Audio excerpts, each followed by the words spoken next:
in Brooksby now, takes advantage of a slip from Pete. Brooksby towards the edge of the area, cuts in field, takes a shot from distance. Wayne Brooksby with the left boot hits the bottom right hand corner, and the former Ferriby man comes back to haunt the side that he once played for.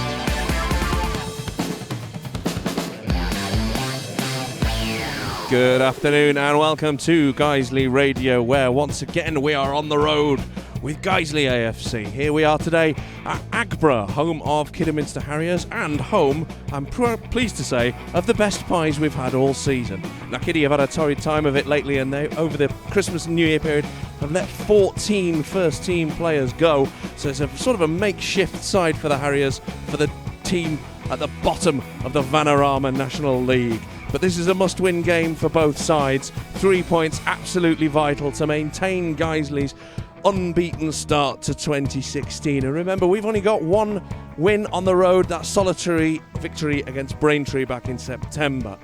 And we're going to have full match commentary this afternoon from Chris Bell and Nik Keefe. Follow us, join the conversation on Twitter at Guiseley Radio. We're here, the home of the country's best pie, and it's live.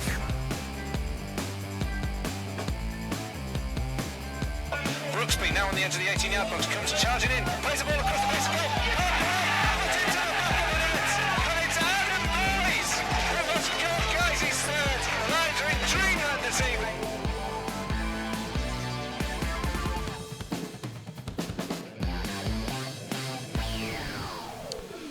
Welcome to Guiseley Radio. I'm David Kendra. Joining me this afternoon is Chris Bell. We'll also be hearing from Mark Bauer in that post-match interview after last week's FA Trophy win away at Dulwich Hamlet.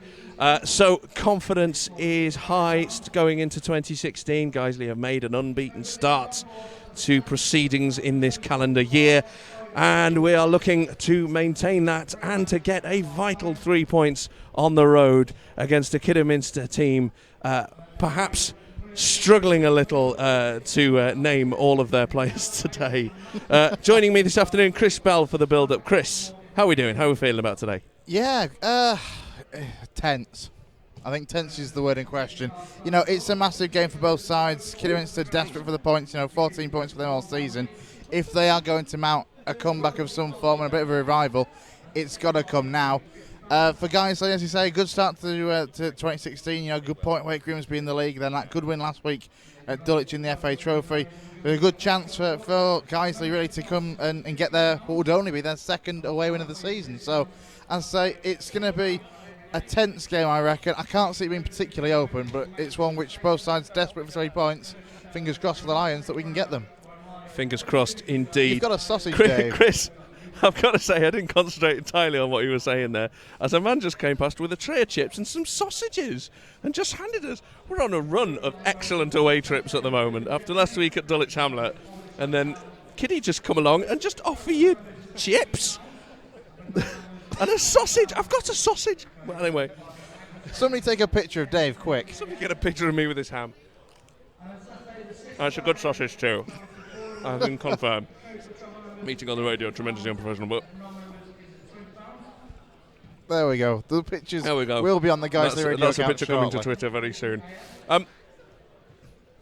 So, obviously it's very important that we get the 3 points today. How do you think Kiddy are going to feel? Obviously they've lost 14 first-team players. But they still have a bit of danger about them, don't they, including an old face. I think it's important, first and foremost, to say that they've lost 14 first-team players willingly. They've opted to let people go. They've clearly decided that the management team that's in place, of course. Granted, but it's still a heck of an upheaval, though, isn't it? It is. I mean, don't forget, it wasn't so long ago that Dave Hockaday, the former Leeds boss, was in charge here. He's since left. He didn't last very long at all. And we've got a caretaker manager in charge. Nothing seems particularly stable on the field at the moment, and obviously that, we hope, will play into Guiseley's hands. As for the man in question that you just mentioned there, Ben Whitfield, of course, a former academy player of ours who made the move to Bournemouth for pastures new. And hey, Dave, I've just got sausage and chips as well now. I've been offered a whole plate of sausage and chips. I like Kidderminster. Kidderminster is good. All of a sudden, I'm kind of hoping they stay up. I mean, we need to stay up as well. But well, they can win all their games after today and stay up. Because the and then we'll come back excellent. for the pies. We might come. We might come back for the pies anyway. That's true. Yeah, excellent pies. I can't talk enough about the pies. I Yeah. should be talking about the Anyway, football. coming back to Ben Whitfield, as I say, an academy product from Guiseley, gone to Bournemouth. He's come here on loan, and by all accounts, he's been absolutely superb. We're speaking to Steve Miller from BBC Hereford and Worcestershire, and he was saying that he's just a really down-to-earth young lad. For a man of his age, he's 19 years of age, but he wants to learn, he wants to progress, and he wants to do well. And that is something that you don't always see, I think, in players of his age. I read an article midweek regarding George Green, who was a product of Bradford City's academy, who moved to Everton for a couple of £1 million when he was just 15 years old. And, he was at Ossett Albion not so long since because the money and the career prospects, it all just got to him. So, he's now been handed a second chance at Burnley. But what I'm saying, though, is that it's good to see that there's players like Ben who do want to work hard, just, Get their head down, learn the game, exactly. learn their game. And as I say, by all accounts, he's been something of a revelation in what has been a pretty dire season for the Harriers. Well, talking of young players coming through, admittedly he's only on loan, but it's good to see Anthony Dudley back, isn't it? It is. So, he got a goal last week as well on his second debut. Putting a really good performance. It was really good to see him back around the place and back on the field in the guys' shirt and getting in the goals. 6 for the season or 7 for the season, I think he's on now. So he's doing well. He's done well. And hopefully, if we can keep him recall clause free till the end of the season, hopefully, then it's going to be a massive boost for us. Obviously, he is a massive boost, and it was excellent to see him back amongst the goals last week away at Dulwich Hamlet. And we spoke to Mark Bauer after that game. I'm joined by Guiseley boss Mark Bauer after Guiseley's 2-1 win here at Dulwich Hamlet. Mark, well, we certainly didn't underestimate them, I don't think. We knew what we were going to get from them. A tough game. Yeah, we knew coming to a team top of the league that they're in that they were going to be a very good side and full of confidence and play good football, backed by a big following. They're playing with nothing to lose. To play a team 2 leagues above them, they come and can play with that freedom. I thought they started quite well. First 10 minutes we sort of weathered the early storm, and then I thought we took control of the game. Obviously got 2-0 in front, and then a couple of 2, 3, maybe even 4 great chances to go 3-0 up, and 3-0 finishes the game. I think 2-0 you're always in it because you get that goal and it's really back to the wall stuff. So yeah, disappointed we didn't really finish it off because I felt after half an hour, 35 minutes, if we'd have got that third goal, we'd have put them to bed. But we let them back into it, a little bit sloppy, a few opportunities and poor decisions to clear the ball in the sort of 2-3 minute spell that led up to their goal, and then made it difficult half time for us. Really, I thought a few players could have needed to pull a finger out, so to speak, and just do better, make better decisions, be brighter, and make it a little bit easier for ourselves. Because the way we played when we did play, we cut them up and comfortably. Second half, thought we were really comfortable. Thought, Dursty had a chance to go 3-1 right at the start of the second half, but I thought we were really comfortable up until the 5th minute of the 4 minutes added on. Well, it bounced across our goal a couple of times, but I don't think they really created much that second half. I thought we sort of saw it out quite professionally and pretty impressively, really. So picking out a couple of the key incidents in that game, first things first, we've seen James Hurst in a more advanced role than what we had done. And what a goal to mark his attacking positioning. Great finish, just dropped to him and took it really well, and we know he's capable of producing special things like that, and it fell to him. We were right behind it as well. You just see it bending in that far corner, so a great start and just took the wind out of their sails as well, and we really got on top after that.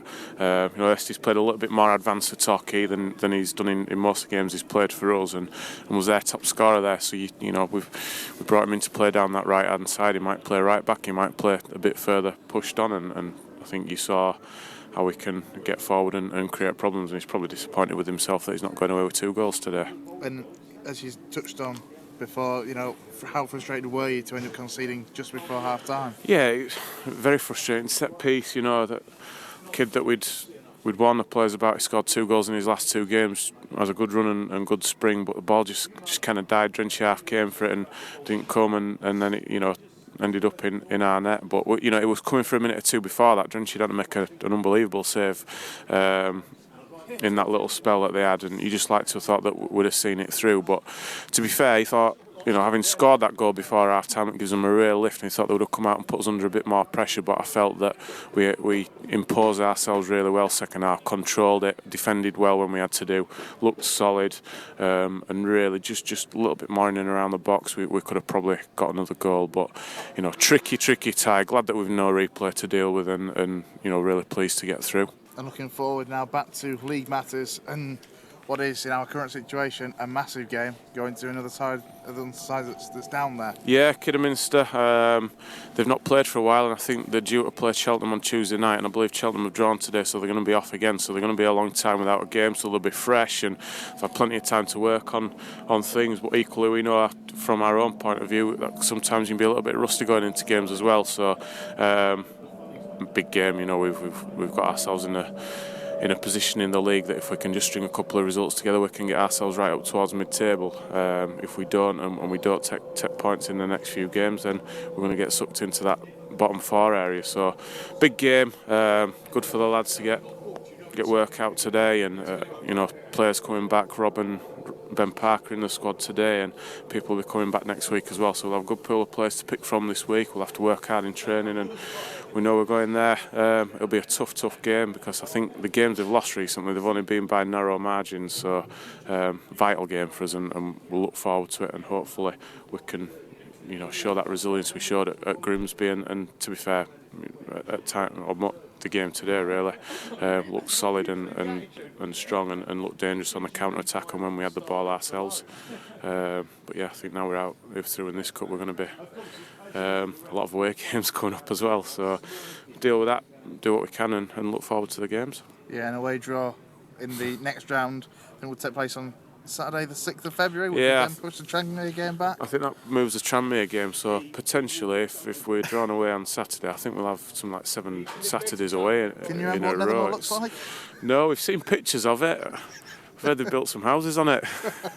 But no, it's, we've said it before, obviously you want to play home games, because we've picked up some good results at home, and it's always more difficult coming away from home, but it's what we've been dealt with. We want to progress as far as we can in this competition. I don't think the fixture list has been particularly bright in, the only 2 home games we've got in these 6-7 week period are games where you're playing a trophy. We now find ourselves playing 2 consecutive Saturdays after the 2 trophy games away from home. So, but that's what it is. We're not moaning about that. We want to get as far as we can in this trophy, and if that's the price we pay, then so be it. Decent sized squad, we've got plenty of players to deal with it, and good week in training this week, and we'll go down to Kidderminster well prepared to get a good result there. Mark Bauer there, just after last week's 2-1 victory over Dulwich Hamlet, which took us into the next round of the FA Trophy. It's an important win for us there to get us into the last 16 of a cup competition. Yeah, exactly. Mark said in that interview he wants to do well in this competition. At the last 16 stage, you are quarters, semi, final. If you get through the next round, you're only 3 steps from Wembley, and that's something that everybody involved at the club would want. We've had a decent record at Wembley over the last 20, 25 years or so. It'd be great for this club to go back there. And we've been handed a tough draw away at Dover. Don't get me wrong. They're flying high in the league. It is going to be difficult, but it isn't impossible. We got a point there in the league earlier in the season. If we can get a similar result, bring them back to Nethermore, do them over there, all the better for it. Well, yeah, we got a draw there, a 0-0 draw earlier in the season, of course, and a repeat of that result would see Dover having to come up to Nethermore on a Tuesday night, which I would doubt very much that they would be looking forward to or planning for. I think that would be tremendous. I think that would certainly play into our hands. But back to today, and it's a pretty strong-looking Guiseley lineup. A few changes: Drench, Tilson, Lowe, Lawler, Boschel, Boys, Rothery, Hall, Dudley, Norburn, and James Hurst. On the bench, Parker, Lockwood, Hatfield, Dickinson, and Boschel. We're told that Adam Smith is still poorly after suffering with a rather bad bout of gastric flu. So get well soon to you, Adam. And Ollie Johnson, he's travelled with the squad and he's doing a little bit of jogging. Yeah, encouraging signs, we noticed at Grimsby as well, he travelled and he was doing very light jogging on that occasion. It's all encouraging signs for Ollie. It's been a very long time since May, hasn't it? And, by the time he actually gets back to being able to play in a game, we're going to be looking at almost a year out for him. So, there's going to be a lot of work for him to do when he does get back fit in getting that match sharpness and really being able to test himself in games. I'd have thought even if he's back on the bench, it would be a while before we see him start. I would expect it would be 10 minutes here, 10 minutes there. For the same token, Ben Parker on the bench today as well.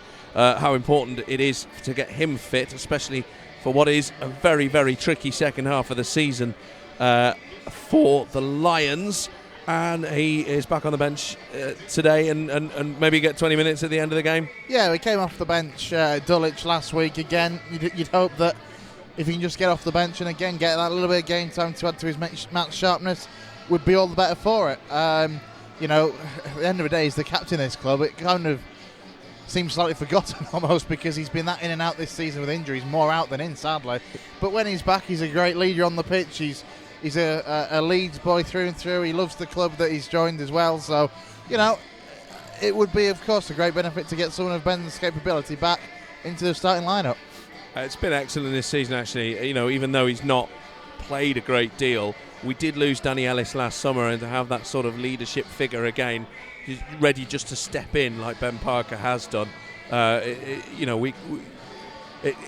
helps the squad as a team and as a club as well to have that sort of club captain figure that we can all look up to, and he's a leader on the pitch as well. Yeah, absolutely. I mean, to be fair, that's not to say that we haven't had a leader when he's been out. Daniel Lowe has taken the captain's armband on a few occasions this season. Job of it, you can hear him.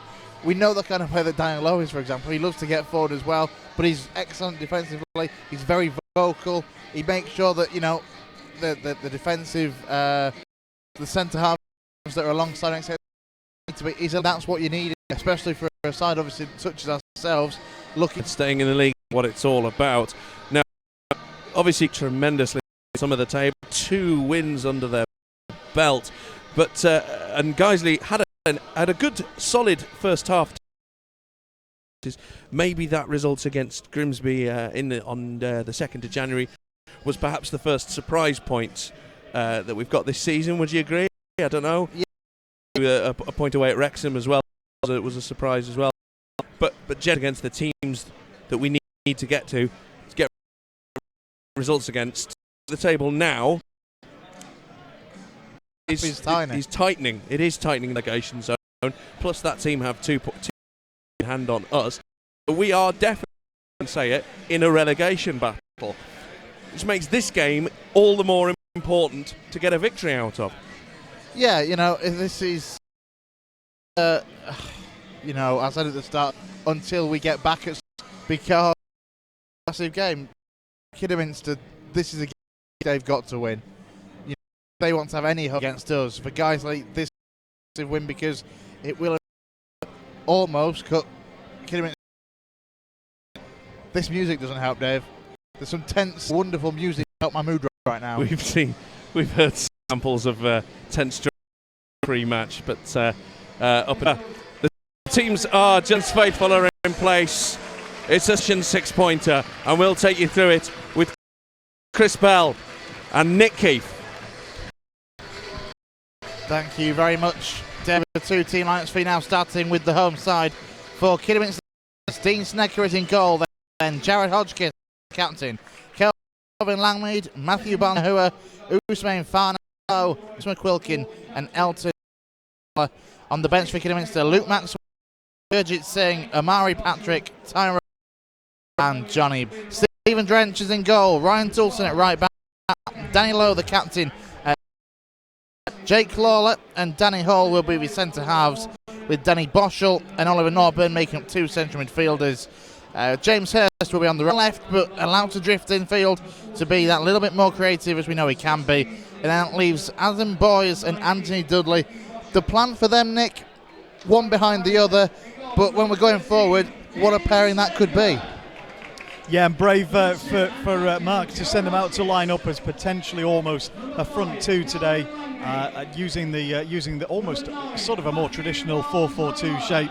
Absolutely sure that the 2 sitting midfielders will stay deep as they always do in Mark Bauer's sides, but with the potential to push two up alongside one another shows a statement of intent from the Guiseley manager. And this is a game that he wants to get out and see if he can get goals in and play to his team's strengths. Absolutely. Well, as we say, this is a massive, massive game for both clubs, Nick. You know, Kidderminster, 14 points for the season, another 3 points for them.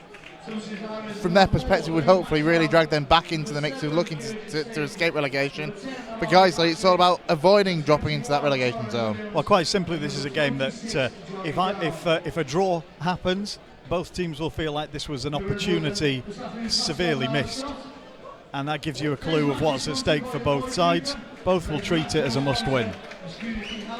Well, the referee just going through the handshakes in the centre circle now as his two assistants make their way over to their respective touchlines. The referee for this one is Michael Salisbury from Lancashire. The assistants Chris Smith, Adrian Gillett, and the fourth official is Chris Kidd. It will be Guiseley to get us underway. They'll be shooting from right to left in this first half in the all-yellow away kit that we are so familiar of seeing this season. Kidderminster Harriers in their home kits of red and white halved shirts, white shorts and red socks. As Michael Salisbury just checks with the assistants that they're ready, and with the two goalkeepers and looking to get us underway here at Aggborough. Really good crowd has come out for this one, as we do now get underway with the ball at the feet of Oliver Norburn. In fact, we've had a false kick-off. You don't see that often. You don't, and it gives us a chance to see if we can get our equipment running. As it stands, I don't think we're actually coming out. Fingers crossed, as we now do get off underway with the ball now at the feet of Danny Lowe. Back to Steve Drench. It's gone long downfield up towards Adam Boyd. It's been flicked backwards by Kidderminster defender all the way through to their goalkeeper, Dean Snedker. He just picks the ball up and will now look to let his side take formation, ready to receive this goal kick from Snedker. The Kidderminster Harriers number one goes long, flicked forward by Angol, and now Kidderminster Harriers have won themselves a throw in midway inside the Guiseley half. Here's Hodgkiss, takes the throw, receives it back again. Now Ngutwala, now Lowe, and goes out of play. Another throwing given, which Hodgkiss will take. He looks desperately trying to find a red and white shirt. The throwing comes in, flicked on by Matthew Barnes-Homer. Now Whitfield, back to Hodgkiss again, just inside the Guiseley half. McQuilkin, good bit of play, and here is Whitfield, of course a former academy graduate before his move to Bournemouth.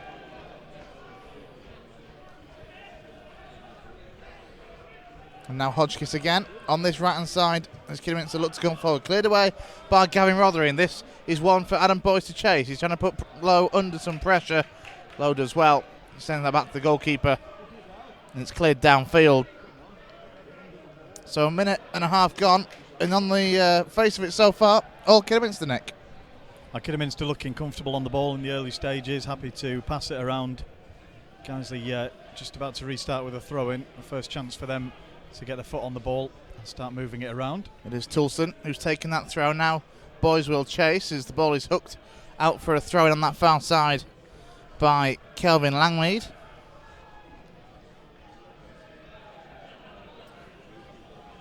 Anthony Dudley looks to retrieve that ball. Now Toulson will take this throw-in, gets it into the box, headed away by Ngutwala. Further headed away by Whitfield, out for another Guiseley throw. Throwing taken by Toulson, finds Hurst, returned back to the right back. Now downfield it goes on that right hand side with Gavin Rothery. Rothery, he's got Angol with him, and Angol does very well, comes away with the ball before trying to send it down the line looking for Barnes-Homer, but it's a poor pass straight out of play. Early goal in the Port Vale-Bradford game, Port Vale 1-0 up. Now throwing now for Guiseley on the halfway line. Toulson takes it, flicked on again by Hurst, looking to find Adam Boyes. Free kick goes in Kidderminster's favour. Didn't see a great deal in that, if I'm honest. But the referee's decision is seeing Kidderminster being awarded a free kick. There's a good cluster of Guiseley fans that have made the journey down. They're in the large stand opposite us to the right of it. Yeah, a decent turnout, and they'll be in good voice, I would think, after a long journey in the coach down together. They've had plenty of chance to get themselves liquidly prepared for their afternoon singing. Now here's Nahua, man who's one of 4 recently signed players for the Harriers. He's won a throw-in for his side. Bit of a Now strange, in Guatala. bit of a strange start to the game, Chris, in that there's amazing atmosphere in the build-up, and it's all been very well behaved, and nothing too much doing on the pitch so far in the first few minutes. Absolutely. Well, do get in touch with us. You can do so this afternoon on Twitter. At Guiseley Radio is the Twitter handle you need. This Kidderminster win themselves a throw deep inside the Guiseley half. Here's McQuilkin to the right of the 18-yard box. Good challenge comes in from Danny Hall, and that puts it out for another throw. Hodgkiss, the captain, will come forward to take this one. Good link-up play there, but then just a heavy touch there. Sees the ball go out of play for a Guiseley throw. It was Ben Whitfield operating down the right of the Kidderminster midfield, who's the man who lost out there. Early goal for Grimsby at home to Altrincham. They're 1-0 up as well. Of course, Grimsby going relatively well, but that was our last league outing. Got a good point at Blundell Park. As a throw-in is given in Guiseley's favour. Of course, with half an eye on the lower end of the table, teams like Altrincham need to be keeping an eye out for their results. It's probably more to the benefit of both of these teams here today if Altrincham are struggling. Now the ball and the feet of Danny Hall. Comes out to this left-hand side, sends it long, again looking to find Adam Boyes. I think he felt he was possibly pushed in the back there by Lowe, as the ball goes beyond him and back through to Dean Snedker. Now Kidderminster in their own half, in possession with Zane Francis Angle. As he looks to get it again and get it away. Here's Nahua. Guiseley pick up the loose ball though, over on that far side with James Hurst, playing in a more advanced role, just like we saw at Dulwich last week. The ball only half cleared by Kidderminster. Now Danny Lowe on this left hand side, 10 yards inside the Kidderminster half, does well, goes around Ben Whitfield. Whitfield track backs well, but good footwork from Danny Lowe allows him to get the cross in. Here's Rothery. Rothery's touch is a bit heavy and it goes out for a goal kick, but a good bit of build-up play there from Guiseley, Nick, and encouraging signs. Yeah, a bit more like it from Guiseley, bit more time on the ball, bit crisper passing. Game's quite condensed into the middle third of the pitch in these early stages. I mean, at the moment, all players within the length of the centre circle, from the back to the front of the centre circle, as Dean Snedker looks at it, all of the outfield players are sandwiched into that area. Both teams with a very, very high defensive line. And it's just going to be interesting to see who can get in behind an opposition defence first. As Kidderminster have possession, ball not forward, looking to find Barnes-Homer. Good defensive work though from Jake Law. Now Dudley looking to capitalise on a loose ball. Now Boyes, the ball out on that right hand side with Hurst as well, keeps it in play, knocks it back to Toulson, and he in turn goes back to Steve Drench. Guiseley happy to keep possession of the ball, but we need to do this sensibly. As Danny Holt sends it back to Drench, Matthew Barnes-Homer gives chase. Good flick on there from James Hurst. Now finds Gavin Rothery inside the Kidderminster half. Adam Boyes pressing well on Keith Lowe, but the ball trickles through. Guiseley scream for a pass back. It's not been given. Well, it was as blatant a pass back as you're likely to see in the modern game. And the referee, probably out of practice at having to spot them, didn't give it. Yeah, Mark Bauer, the Guiseley manager in the away dugout, you can certainly see what he thought of that, turning to his backroom staff and appealing that one. I do think these high defensive lines would be tempting to both sides. More Anthony Dudley for the Lions than Adam Boyes would be hoping he had the pace to spring the offside trap and have space to run in behind. But Farney for the Kidderminster number 9, who's playing in between Lawler and Hall, and the centre-backs for Guiseley at the moment. He looks like he can move quite quickly as well. Now the ball at the feet of Snecker, sent down long. Whitfield is perhaps fouled there by Daniel Lowe. The ball goes out of play for a Kidderminster throw-in. So don't forget, get in touch with us on Twitter. At Guiseley Radio is the Twitter handle for you to do so. Let us know your thoughts and views on today's game, on the coverage, and on Guiseley's season in general.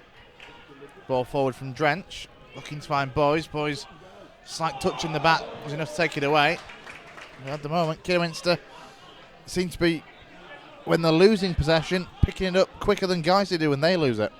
Yeah, they're picking the ball up well. They're moving it quite well. There's a lot of movement off of the ball amongst their players. We'll see a lot of fresh faces here. We were told, was it 14 players they've seen leave the club in the last sort of month or so.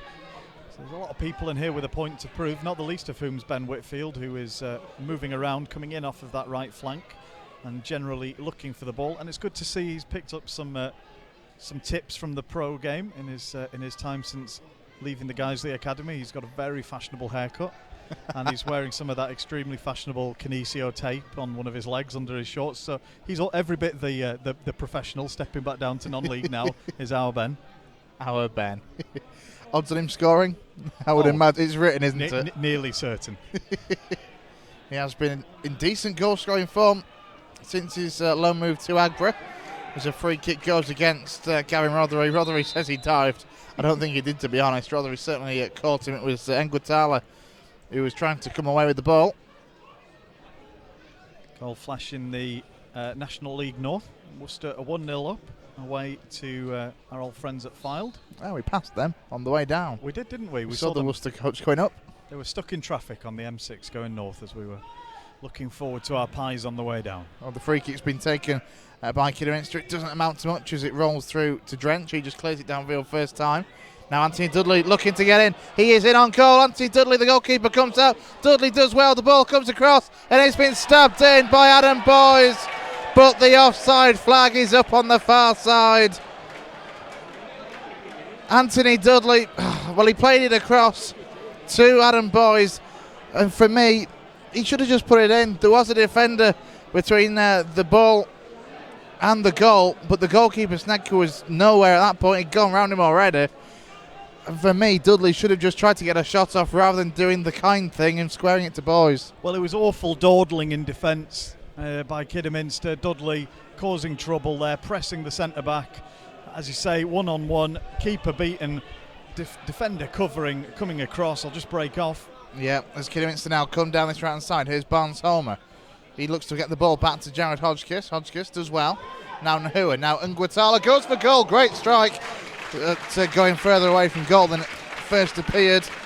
Good hit, though, from the man who's just joined the club. Yeah, powerful left-footed drive. Drench was obviously confident that it was going wide. Never made to get across to it.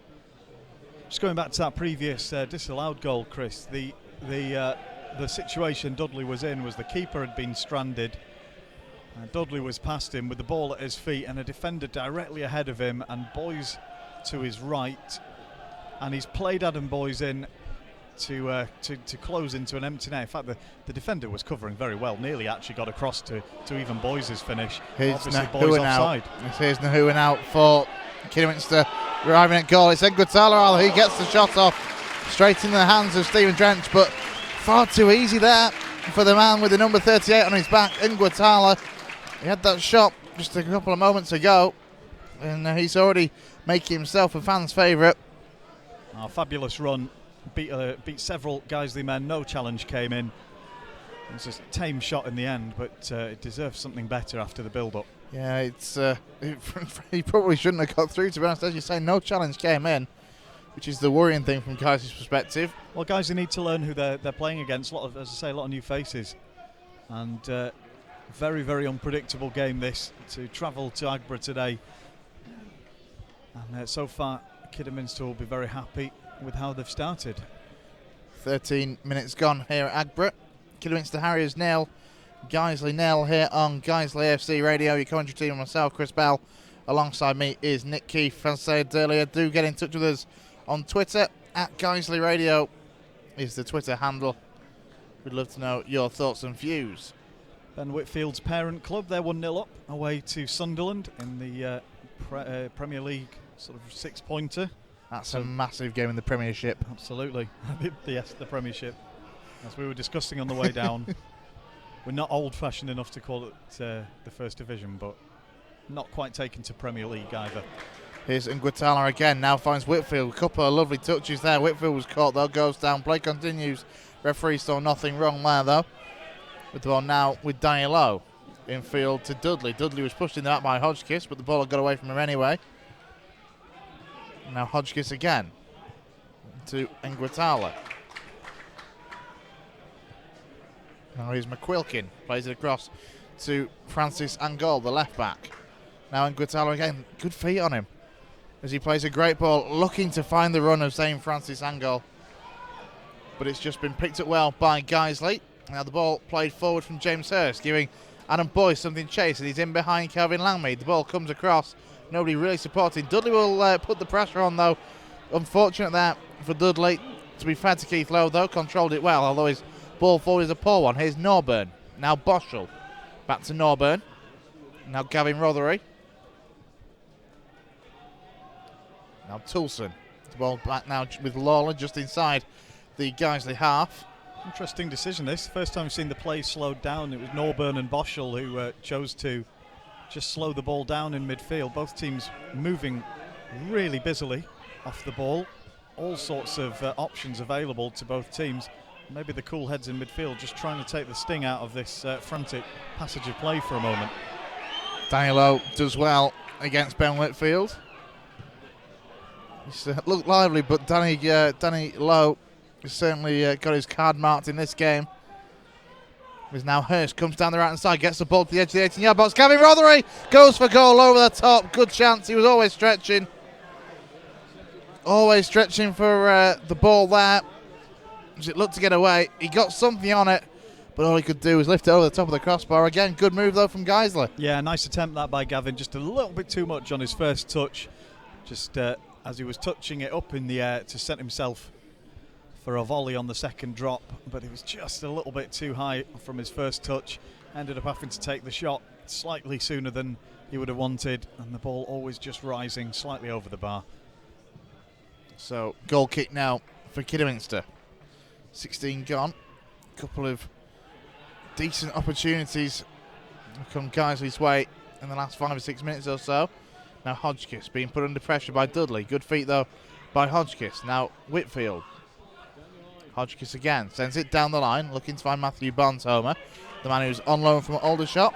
This is his last game for the club in his current loan spell before he returns to Aldershot, who play Kidderminster next week. So that could be an interesting scenario for him, should he feature for them. Good flick on though from Barnshomer as McQuilkin was putting Danny Hall under pressure. Hall does enough, puts it out for a throw-in. Safety first approach there from Danny Hall. Yeah, no nonsense. Second or third time he's taken the decision to knock it out for a throw-in rather than trying anything more ambitious, as we're just looking at Oliver Norburn down in the D on the edge of the Guiseley area. Martin Stringfellow, Guiseley physio, just jogging on to see what's the matter with Norburn. He's shaking his head. Yeah, he doesn't look happy. That was the reason for my rather large side. Then we're going to see Will Hatfield come on. There's a problem with his right leg. As you say, Chris, Will Hatfield is stripped down, looks ready to come on. Very, very quick with the decision to make the change, unless there was something that I'd missed perhaps a little bit earlier, that whether Norburn signalled that he wants to come off, or he needs to come off rather. There's on what's this not, is a not worry. a particularly warm afternoon here in the end of January. 4 Kidderminster players overtaking on water already. Gives you an idea of just how hard they're working out there and how much they are closing down all over the pitch. As Oliver Norburn walks off under his own steam. It's a problem with his right leg. I'm not sure exactly what it is, but can't continue. Bit of a rethink for Guiseley then. I suspect, Chris, that Hatfield will drop into midfield alongside Danny Boschel, and Gavin Rothery will stay forward. Of course, Hatfield equally happy in the sort of number 10 role, or dropped back in alongside, whereas Gavin a little bit more confident to play out here on the left of the attacking trio. Now throwing taken as play gets back underway. Great cross in from Ousmane Fane. Nobody there though, as he goes all the way across the Guiseley 18-yard box and sent down the right by Toulson. What was worrying for me then was Norburn. He came off under his own power at least, but he looked very, very unhappy with something. As Mark Bauer went to see if he was okay, I think there may have been something, a challenge perhaps earlier on, that Norburn's not happy with. The change was very, very quickly decided to be made. But Will Hatfield on to replace him. Here's Bosho now looking to come forward. James Hurst is in on goal. James Hurst goes out wide. The goalkeeper does enough, gets a hand on it to put it right out to this left-hand side. Another good chance, but to be fair, really good goalkeeping from Dean Snedker to get something on the ball to send it out. Guiseley with a throw-in now. She's been taken by Hurst to Lowe. That's gone back all the way to Danny Hull, and from a really good position from a throw-in. 6 or 7 yards away from the corner flag. Guiseley being forced back, but now here's Dudley. Edge of the 18-yard box. Dudley goes for goal. Straight down the throat of Dean Snedker. A nice move that by Guiseley. As you say, it looked like the move had fizzled out. The ball back with Danny Hall after James Hurst continued to battle down by the corner flag to win a throw-in after Snedker's good work. But Hall's ball found the flick on from the head of Adam Boyes, bringing in Dudley nicely alongside him. And it does seem to be working quite well when Dudley can get a little bit closer to Adam Boyes than he would normally play. The two seem to be linking up reasonably well. Now Boyes, nice little knock down, but not controlled well enough to avoid Ousmane Fane. Possession back in Kidderminster's possession. Nua, I think he was there. Sorry, it was Elton Ngutala. Wins his side a free kick on the edge of the centre circle. Inside the Kidderminster half. One thing of note for me now, James Hurst is on this left-hand side. Him and Gavin Roddery swap flanks for now. Of course, it was from the left-hand side that James Hurst scored that brilliant goal at Dulwich Hamlet last week. Not ball even played forward by Hodgkiss. Sorry, Chris. Not even flanked, actually. Roddery's playing in behind Boyes, and Dudley's gone over to the right wing for the time being. Well, we were speaking, weren't we, to AD Towers as the ball is just sent back into the path of Adam Boyes. Snedker very quick off his line. I think it would be fair to say, on the half chances and the opportunities we've had so far, that Dean Snedker has almost kept Kidderminster in this game. Well, I mentioned early on in the game the high line that Kidderminster are playing.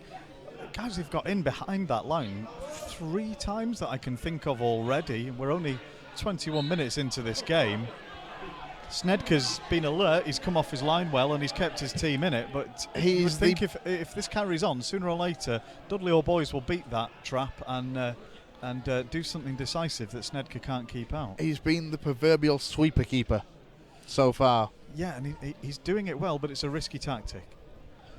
I suppose from Kidderminster's perspective, at this stage, with the points total they've got, you've got to go for it at this stage. Well, I don't know about that. I mean, you can decide whichever way you want to approach a game, whether to keep it tight at the back and create a handful of chances in the game, or do what they're doing and try and create as much as they possibly can by playing as high up the field. Either is valid. I'm just saying it's a little bit dicey at the moment because Dudley in particular, but Adam Boyes too, look quite lively, and Kidderminster's defenders are struggling a little bit. We're going to throw in now for Kidderminster Harriers. About 12 yards from the corner flag, thrown into the 18-yard box to Barnes-Homer, who miscontrols it, and the ball cleared away. Flick back forward by Ngutala. Now Homer. Now McQuilkin. As Whitfield gets in, but he's in an offside position as the ball's played and the flag goes up against him. We've got 23 minutes gone, midway through this first half. Still goalless here at Aggborough. Kidderminster Harriers nil, Guiseley nil here on Guiseley AFC Radio. Commentary team myself, Chris Bell, alongside me, Nik Keefe for this one. Don't forget, next Saturday, the Lions travel to Lincoln to face the Imps at Sinsel Bank. Of course, another game you'll be able to hear here on Guiseley AFC Radio. That's a home tie for you, Chris, isn't it? Shh, nobody's meant to know that. As long as you're not a Boston fan, I think we'll be safe. Okay, yeah, well, I hate Boston.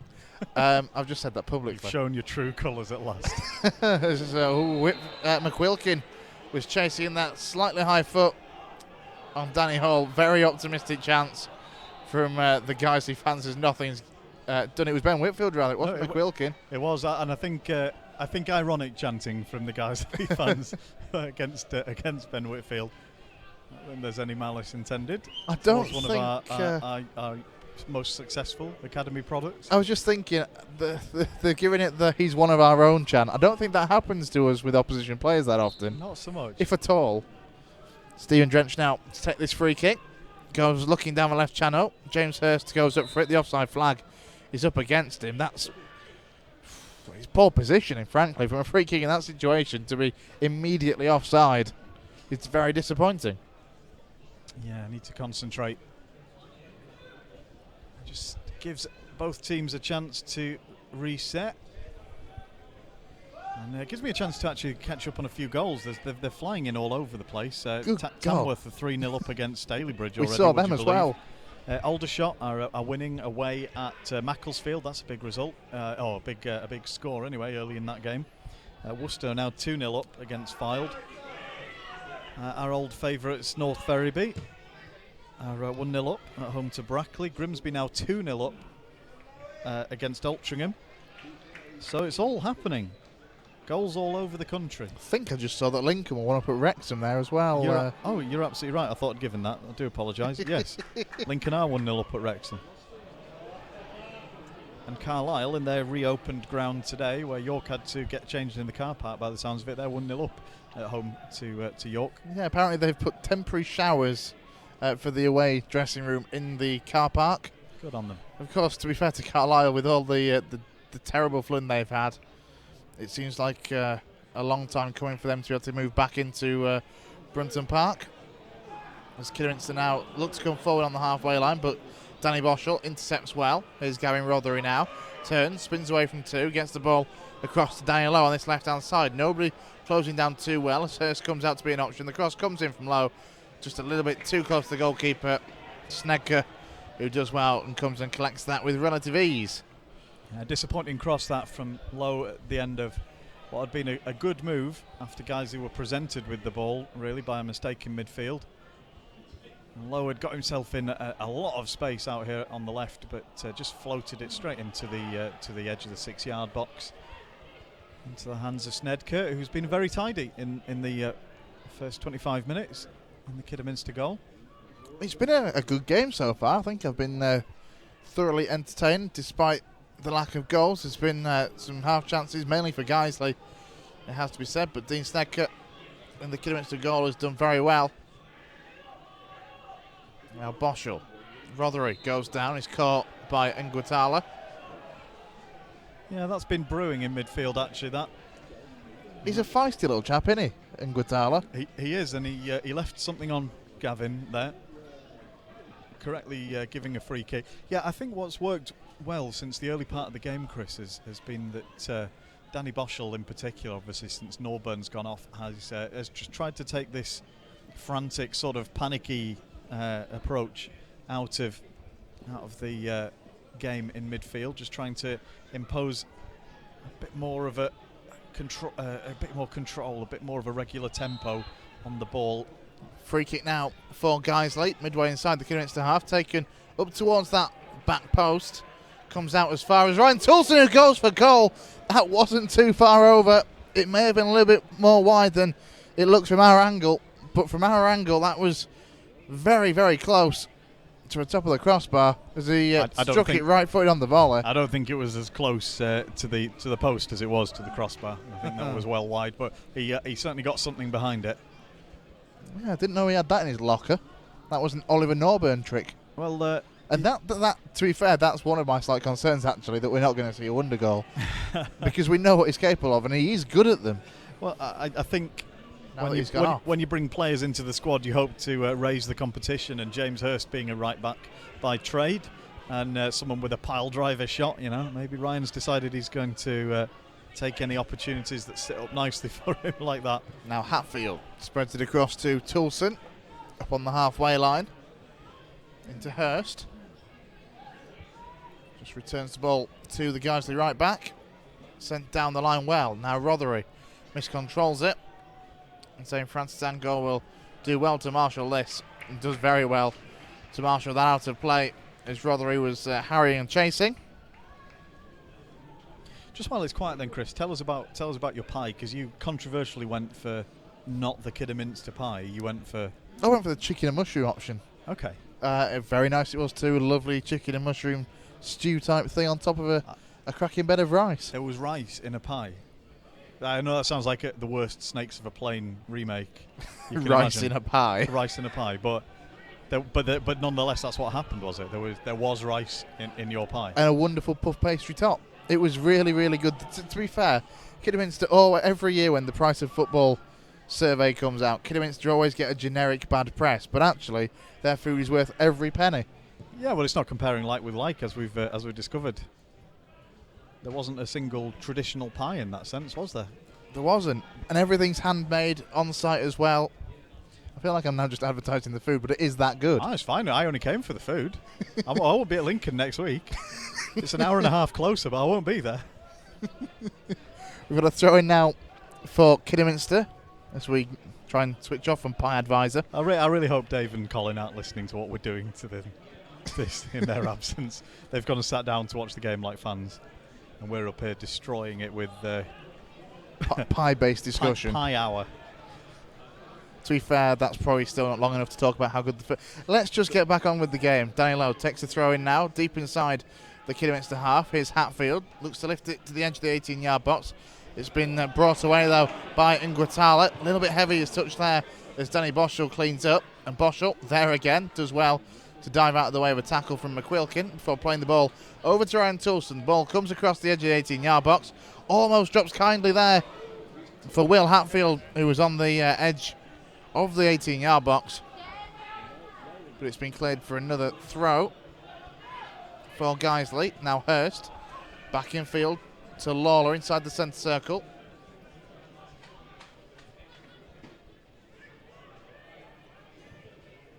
Now the ball down that right hand side, just a little bit perhaps too long. Boys does well though, again puts the pressure on as the challenge from Langmead puts that out for a throw-in, which has been taken quickly. Now Toulson down the line to Hurst. Hurst again. He's trying everything he can to get round, but he's struggling really on that right-hand side. They've got him well and truly sussed out as St. Francis Angol, making it very difficult as the ball goes out of play a little bit cheaply there from Guys' perspective, so it will be a Harriers throw. And just talk me through as well, Chris, while it's quiet. What's this bowl of chips that's just sitting down to your left here? This is the next great thing about coming to Kidderminster. The hospitality is fantastic. And we've been just... We'd started the show and a man with sausages and chips just appeared and started handing them out. Now, did he seem official? Was he wearing any sort of Kidderminster logos, or was this just a... He was official. Was this just a local soup kitchen sort of satellite operation coming to feed the starving volunteer media? The throw in goes in. Well, I'm not quite sure who's annoyed here. It seems like everybody's annoyed with the officials on this. Everyone's shouting at everyone else. The referee's holding both hands up and going, get on with it. Well, the free kick, the throw-in has been taken. Even I'm getting it wrong now as the ball is played down that left-hand side into the path of St. Francis Angol. He wins his side of throw from the challenge of Ryan Toulson. Less than 8 yards to the corner flag on that far side. Now Whitfield pulls it back to Nguatala. Back now to Fane. Hodgkiss looks to find Barnes Homer. Picked up well low by Guiseley as Rothery looks to come forward. This game being played at a very, very good pace.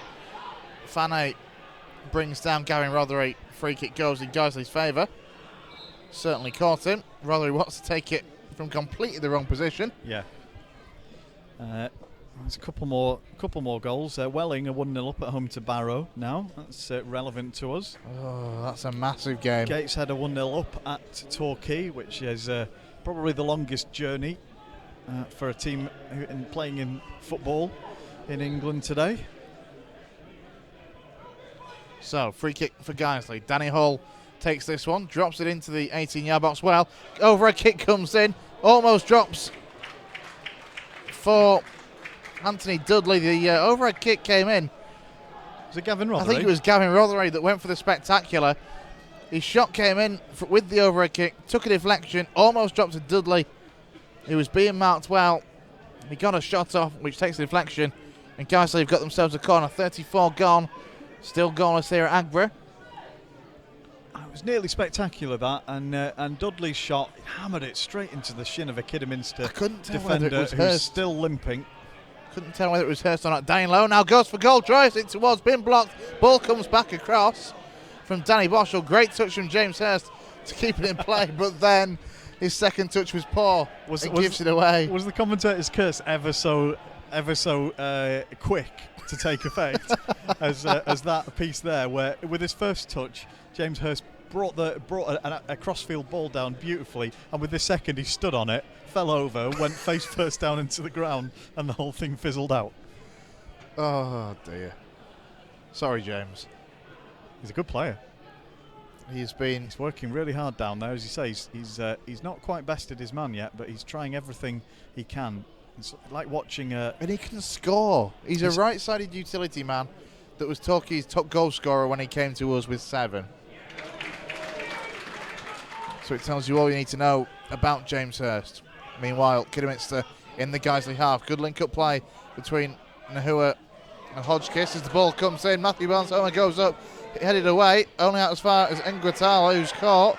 Referee allows play to continue as the ball drops back to Matthew Barnes-Homer. His touch takes that out for a goal kick. Well, he's given a corner. There's a Guiseley man down in the box. I can't actually see who it is. I'm not sure that was a corner myself. I'm not convinced by that. But the man down was Danny Boschel, who's back up on his feet now. It was all frantic, that whole passage of play. And that's when Kidderminster have looked at their best, when they've just sort of thrown bodies forward and there's people running everywhere, and they've played with real high energy. Very hard to defend against. Well, it's going to be Ben Whitfield, the former Guiseley Academy player, to take this corner all the way through. Somehow a touch wasn't put onto it, headed back in towards goal by Kidderminster. Now it falls to Ngwatala. He's forced to go back to the halfway line to Jared Hodgkiss. Now with Arthur Nahua on this right-hand side. Field to McQuilkin, goes for goal. Over the top, another corner given. Good period of play this for the Harriers. The best concerted bit of pressure since the very opening minutes of the game. Guiseley defending deep, everybody in the box apart from Anthony Dudley for this next corner, which will be taken again by Ben Whitfield. Yeah, it was a good delivery last time. As the ball boy returns the ball to the man on loan from Bournemouth. This one right-footed. Another one just onto the edge of the 6-yard box, between 6-yard box and penalty spot. Cleared away though by Guiseley, only out as far as Whitfield again this right-hand side. Now Nahua. Rothery will try and shield this out of play. As it is, the pressure's still on. As Ryan Toulson just hoops that out of play. Another throw for Kidderminster. Yeah, it took a lot of doing by Guiseley to prevent another corner there, but a very attacking throw-in for Hodgkiss inside the level with the edge of the Guiseley area. It's that far forward. I can only assume that this is far above the general standard of Kidderminster's play this season. As the ball is flicked towards the goal, lands on the roof of the net. The backwards header from Keith Lowe. But as I was saying, I can only presume that this is, I'd say, a much higher standard of play that we've seen from Kidderminster than they've had over the course of the season, because on the way they're playing in this game, I don't understand why they've only got 14 points in the bottom of the league. Well, they've obviously replaced a lot of their Different squad. I mean, players. you're trolling the fans in front here, Chris. I mean, they as we said, there's been a huge turnover in the playing staff, and there's a lot of people out here who haven't been at the club for very long, if at all, before today. And there's a lot of movement, and it's been really good movement off the ball. as the ball almost breaks through to Boise, and there's Kelvin Langmead. It was almost another mix-up. And players cropping up in different positions at the moment. Whitfield's out on the left. He's been replaced by, is it Francis Angol out on the right, who hasn't been on the right for most of the first half. And as they're moving around well, taking up different positions, finding space, and it's occupying the Guiseley defenders when Kidderminster are on the ball. It's taking good concentration to keep them away. Danny Lowe loses the ball to Nguatala. Danny Hall sends that forward. It's now been picked up in the centre of the park. Played back out now on this right-hand side with Arthur Nahua into Barnes Homer. He's got support over on that far side from Zane Francis Angol, who had come forward from right back, but the pass didn't find him. Whitfield does well though, picks up possession again for Guiseley. Now Farnay with players ahead of him. Just gets caught up between three yellow shirts, but wins. Well, he doesn't win inside a throw-in, but it is a throw-in for Guiseley right next to their own corner flag. I mean, I can only describe that sort of pattern of play as sort of swarming in midfield. 4 or 5 red and white shirted players sort of converging on the ball and spreading out all in different directions at once. Very, very hard for the Guiseley men to pick up. Lovely play there from Gavin Rothery to get away, and he's a little bit cross. I think that the free kick was given in his favour in the end. He wanted to try and take on Kelvin Langmead and get the better of him. As it is, he was stumbling and falling and has won the free kick. He had a one-on-one with one of the final defenders, and in the end he's taken a short sideways free kick on the halfway line. I agree. I think he would have preferred to have another few seconds to carry on trying to do what he was in the middle of doing. Now Hurst, just inside the Kidderminster half. Ball comes across to Danny Hall on this left-hand side. A couple of yards in from the touchline. Now Dudley plays the 1-2 with Danny Hall. The ball will go long up towards Boys, nowhere near him in the end, but that he was the intended recipient as Lowe cuts that one out. Now Nguatala, good feet, turns away from 2 yellow shirts. Now Hodgkiss finds Arthur Nahua, the former Macclesfield Town man. Now Nguatala again, these players linking it well. Nguatala, wow, it was a really good chance because it was opening up for him very nicely, and he has just scored a belting conversion by putting it out of the ground. Yeah, I mean, if we've just lost signal and you're no longer hearing us at home, it'll be because that one hit the telephone mast that's about 100 yards behind the stand.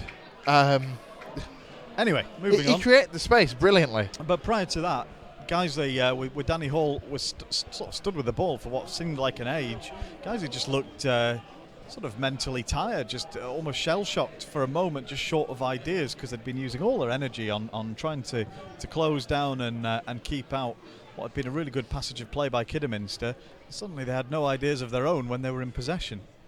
Whitfield now hooks it forward for Kidderminster, flicked on by Barnes Homer. Stephen Drench comes out to the edge of his box and collects it. Not too many short options on for him as he goes long, looking to find James Hurst, who pushed forward, moving on to this left-hand side. Now Hall retains possession well for the Lions. Now Toulson. He goes back to Stephen Drench. Ball now with Hall. Heavy touch though from Hall. Sees Ganua come away with it. And here he is, Arthur Ganua into the 18-yard box. Good defensive work from Jake Lawler. Comes across to turn it behind for a corner. Yeah, that was very good work. Hall was committed with the challenge, and good covering by Jake Lawler in the end inside the area to see off what was a very dangerous moment. Boreham Wood have just gone 1-0 up at home to Eastleigh.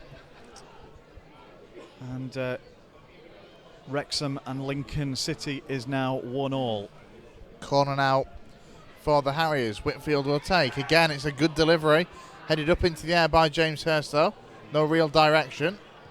Now cleared away by Will Hatfield.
Welcome back to Guiseley AFC Radio. Apologies for the slight technical issues that we've been having intermittently, it would seem, throughout the first half. But we are back on here at Aggborough. Half-time score of Kidderminster Harriers 0, Guiseley 0. An entertaining first half, even if it's goalless, Dave. Dave Kendra has joined me to share your thoughts on, I'll say, for me, what I thought has been an entertaining game. It's been a good tempo game. Yeah, thanks, Chris. What would a Guiseley Radio away day be without a few technical gremlins at some point in the proceedings? From where I was sat, me and Colin have been over the other side of the ground watching it. Watching it with the Guiseley fans, who I have to say are an excellent voice this afternoon. You've done well to get there and back, by the way, before half time. Colin is receiving instructions. This is tactical instructions being received. Oh wait, it's the brew run. There this is more points on Kidderminster Harriers' hosting abilities. They are getting us a cup of tea. That's a win, isn't it? We've chips, sausage, great pies, and tea. We've been very complimentary, to be fair, and rightly so. This is the kind of hospitality and welcome that you want at ground. Excellent. It is excellent. They have actually been excellent hosts this afternoon. Some clubs could take a lot from here. Anyway, yeah. But their football team is not quite so generous, is it, Chris? Well, it almost has been on a couple of occasions. Almost. Where we've just beaten that last man, or there's been a defensive mix-up. Man, it's a bit worrying, because how many games have we seen where we've dominated the first half, had a couple of good, decent chances. This afternoon we've had the ball in the net at one point. Yeah, we've had the better chances. And I do think Kiddy look a little bit ropey at the back. If you press them, if we were to play a higher tempo pressing game, they would break down. I absolutely believe that. They have got a bit of a threat going forward at the moment. They've got a little bit of pace going forward, certainly. On the whole, though, I mentioned in commentary that, for me, if Kidderminster had perhaps had this set of players over the course of the season and have played as well as they have, because they've not played badly, there's been a couple of defensive frailties, but generally, for me, they haven't looked particularly like a side that are as adrift as they are in this situation, to which I was very quickly informed by a couple of the gentlemen sat in front of us, new players. They make the difference. Well, it's, new blood, players, when you've had the sort of overhaul that Kidderminster have had, the players that are there are playing for their place. The players that are new are playing to stay here, presumably. So yeah, there's that sort of, and it's the same. We've seen at Halifax, that sort of new manager, new player, new bounce that you get in terms of performance and results. Well, so as Dave does the important receiving of the tea, I will go through the half-time scores across the Vanarama National League. These are all half-time scores now. Borehamwood 1, Eastleigh 0, Bromley 0, Tranmere 0, Chester 0, Southport 0, Forest Green 0, Braintree 0, Grimsby 2, Altrincham 0, Kidderminster 0, Guiseley 0, Macclesfield 0, Aldershot 1, Torquay United 0, Gateshead 1, Welling 1, Barrow 1, Woking 1, Halifax 1, although Woking are down to 10 men in that game, and finally Wrexham 1, Lincoln City 1. So in terms of the games that could potentially affect us, at the moment, Halifax taking a point but against 10 men, so you'd possibly fancy them for the second half. Welling, who are currently 1-1 at home to Barrow, and Aldershot currently winning 1-0 away at Macclesfield. Well, mixed bag so far. I don't think we're going to get very far in this division relying on other teams to do us favours. We've had 2 excellent chances in this game, and if another one comes along, we need to be taking it. Because, as we said before the game, this is your classic relegation 6-pointer. For us, I think, at the stage that we are in the season, we need to be taking points against the teams below us, and we need to be giving a good account of ourselves in the teams. When we play those tricky games, Grimsby, Forest Green Rovers, Eastleigh, later in the season, you give a good account of yourselves. You pick up a few points you weren't expecting. You win these games. You win your Kidderminster games. You win you win Barrow. I know we've played Barrow, but you win Altrincham. We beat them. But Altrincham coming up as well. We've beaten Welling, Torquay as well later in the season. If we can get points from those games, get a little run together, then we can pull ourselves out of it. the flip side of that, of course, is you don't get anything out of today, and those little nerves start chipping in, don't they? And suddenly it all looks a little bit tighter at the bottom. Well, as it already things does. stand, and obviously there's still a long way to go. Uh-huh. As things stand, we will increase the gap to 5 points. Mainly thanks to the fact that Altrincham are 2-0 down away at Grimsby. Oh, that's excellent news, but yeah. But you know, I say, We've long way got to go. We need to do our own thing. You look at the games that we've got coming up. Just your Lincoln, your Grimsby, your Forest Green. You know, this Chuck is Woking into there, and they're a little bit resurgent. Woking. At I the moment. mean, they're on a resurgence. They took a point off us at Nethermore in that extraordinary 4-4 draw, and you think, you know, we've given ourselves as best a chance as possible by having a pretty solid first half of the season, but this is. I hesitate to say this is a game we should be winning. But it is, isn't it? Against the bottom team. When we've had 2 very clear-cut chances, we should have taken one of them. Yeah, well, the half chances and the opportunities we've had, we probably should have done. What was your take on the Adam boys, the disallowed goal? Because for me, it shouldn't have been in that situation, in that Anthony Dudley, perhaps for me, should have had the confidence. Admittedly, there was a defender ahead of him, but if he puts it to the side of him, open goal. Well, as soon as he passes the ball, the flag's going to go up, isn't it? It's that sort of attack. I think you're absolutely right. I think he should have had the confidence to go on, and it's not like him not to have the confidence, is it? I mean, this season we've seen him. His finishing's been excellent all season, so it's surprising that he tries to set up Adam Boys in that way. And then the one a bit later on with I can't remember who it was, broke through one-on-one with the goalkeeper, but the keeper made an excellent save. Dudley. It was Dudley again. There was the situation with But Hurst, it was an excellent save on that occasion. Hurst as well. Yeah, Hurst. When the goalkeeper did great. Snecker did brilliantly to get a hand on it. Yeah, I think that's the one I'm thinking of, James Hurst. The one. He has been...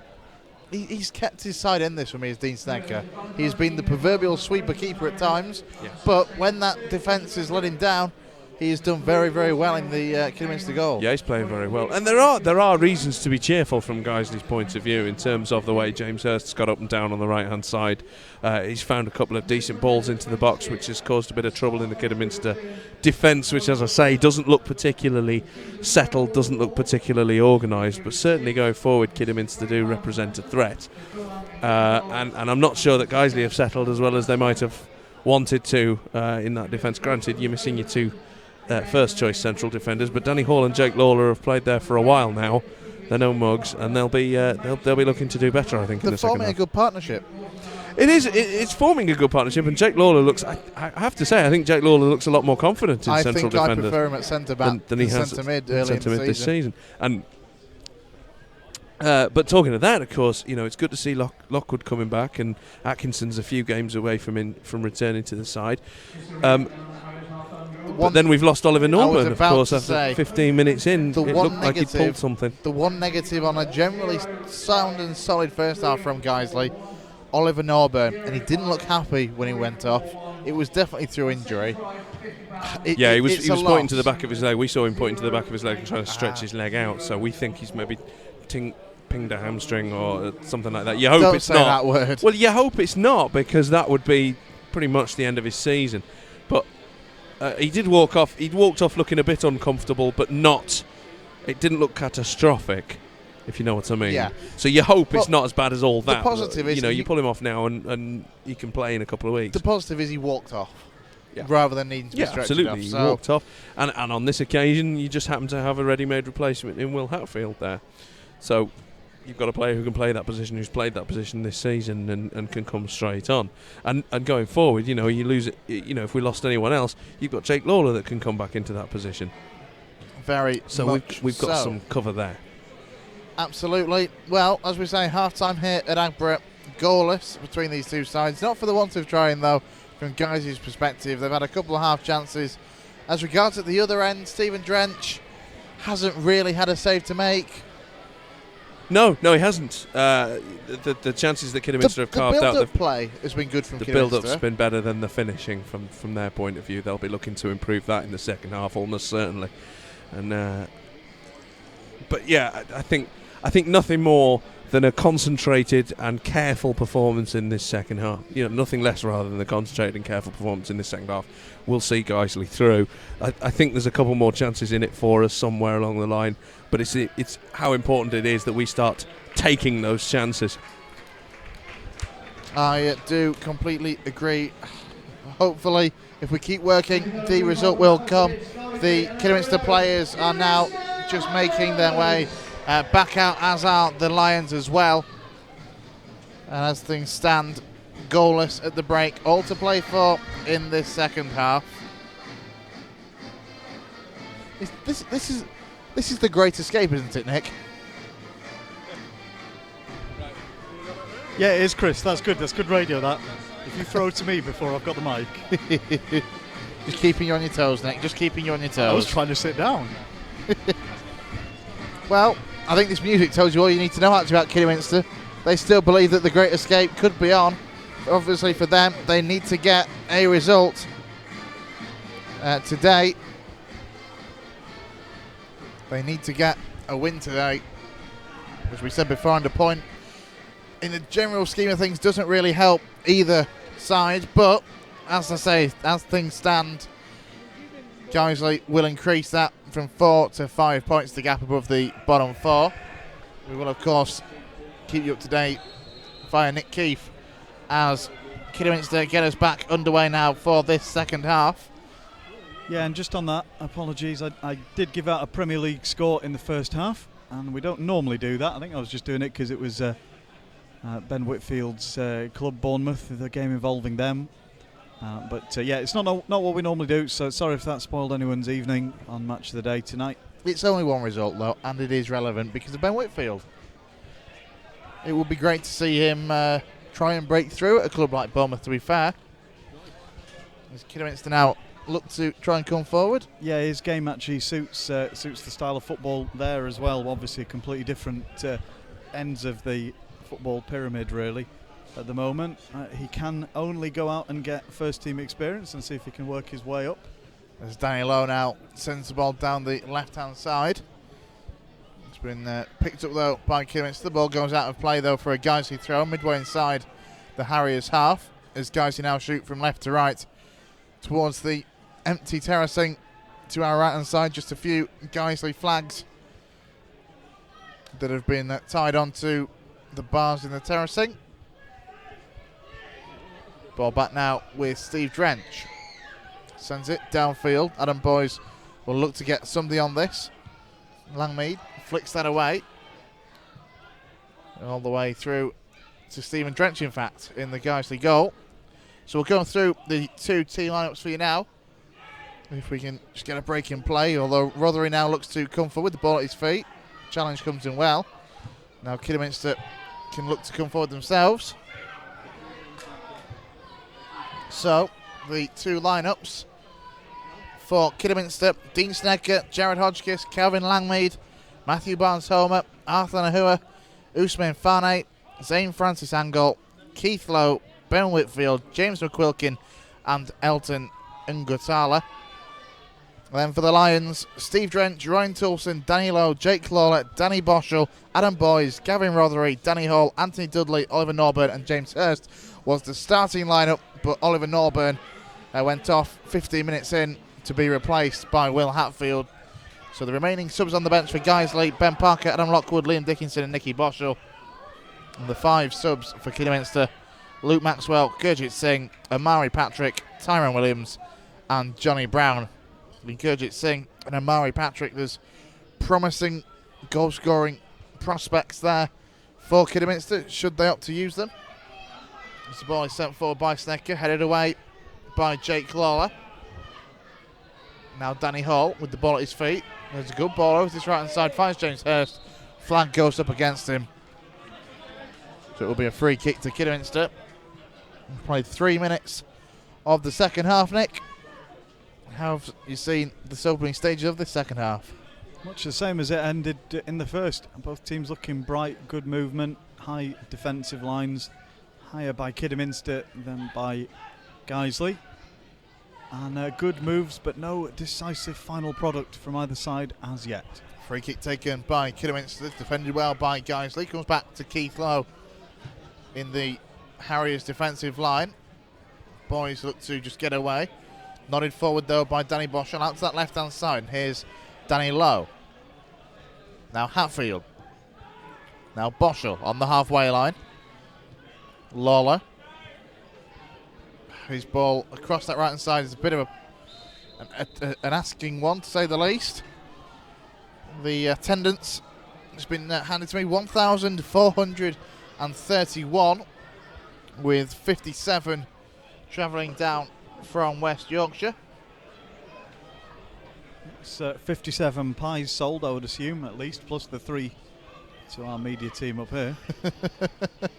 And a few more besides, I would well imagine. They were long since gone. I wandered down at half time trying to get some blood going back in my feet, and there must have been about 200 people in the queue for the pie hut down there.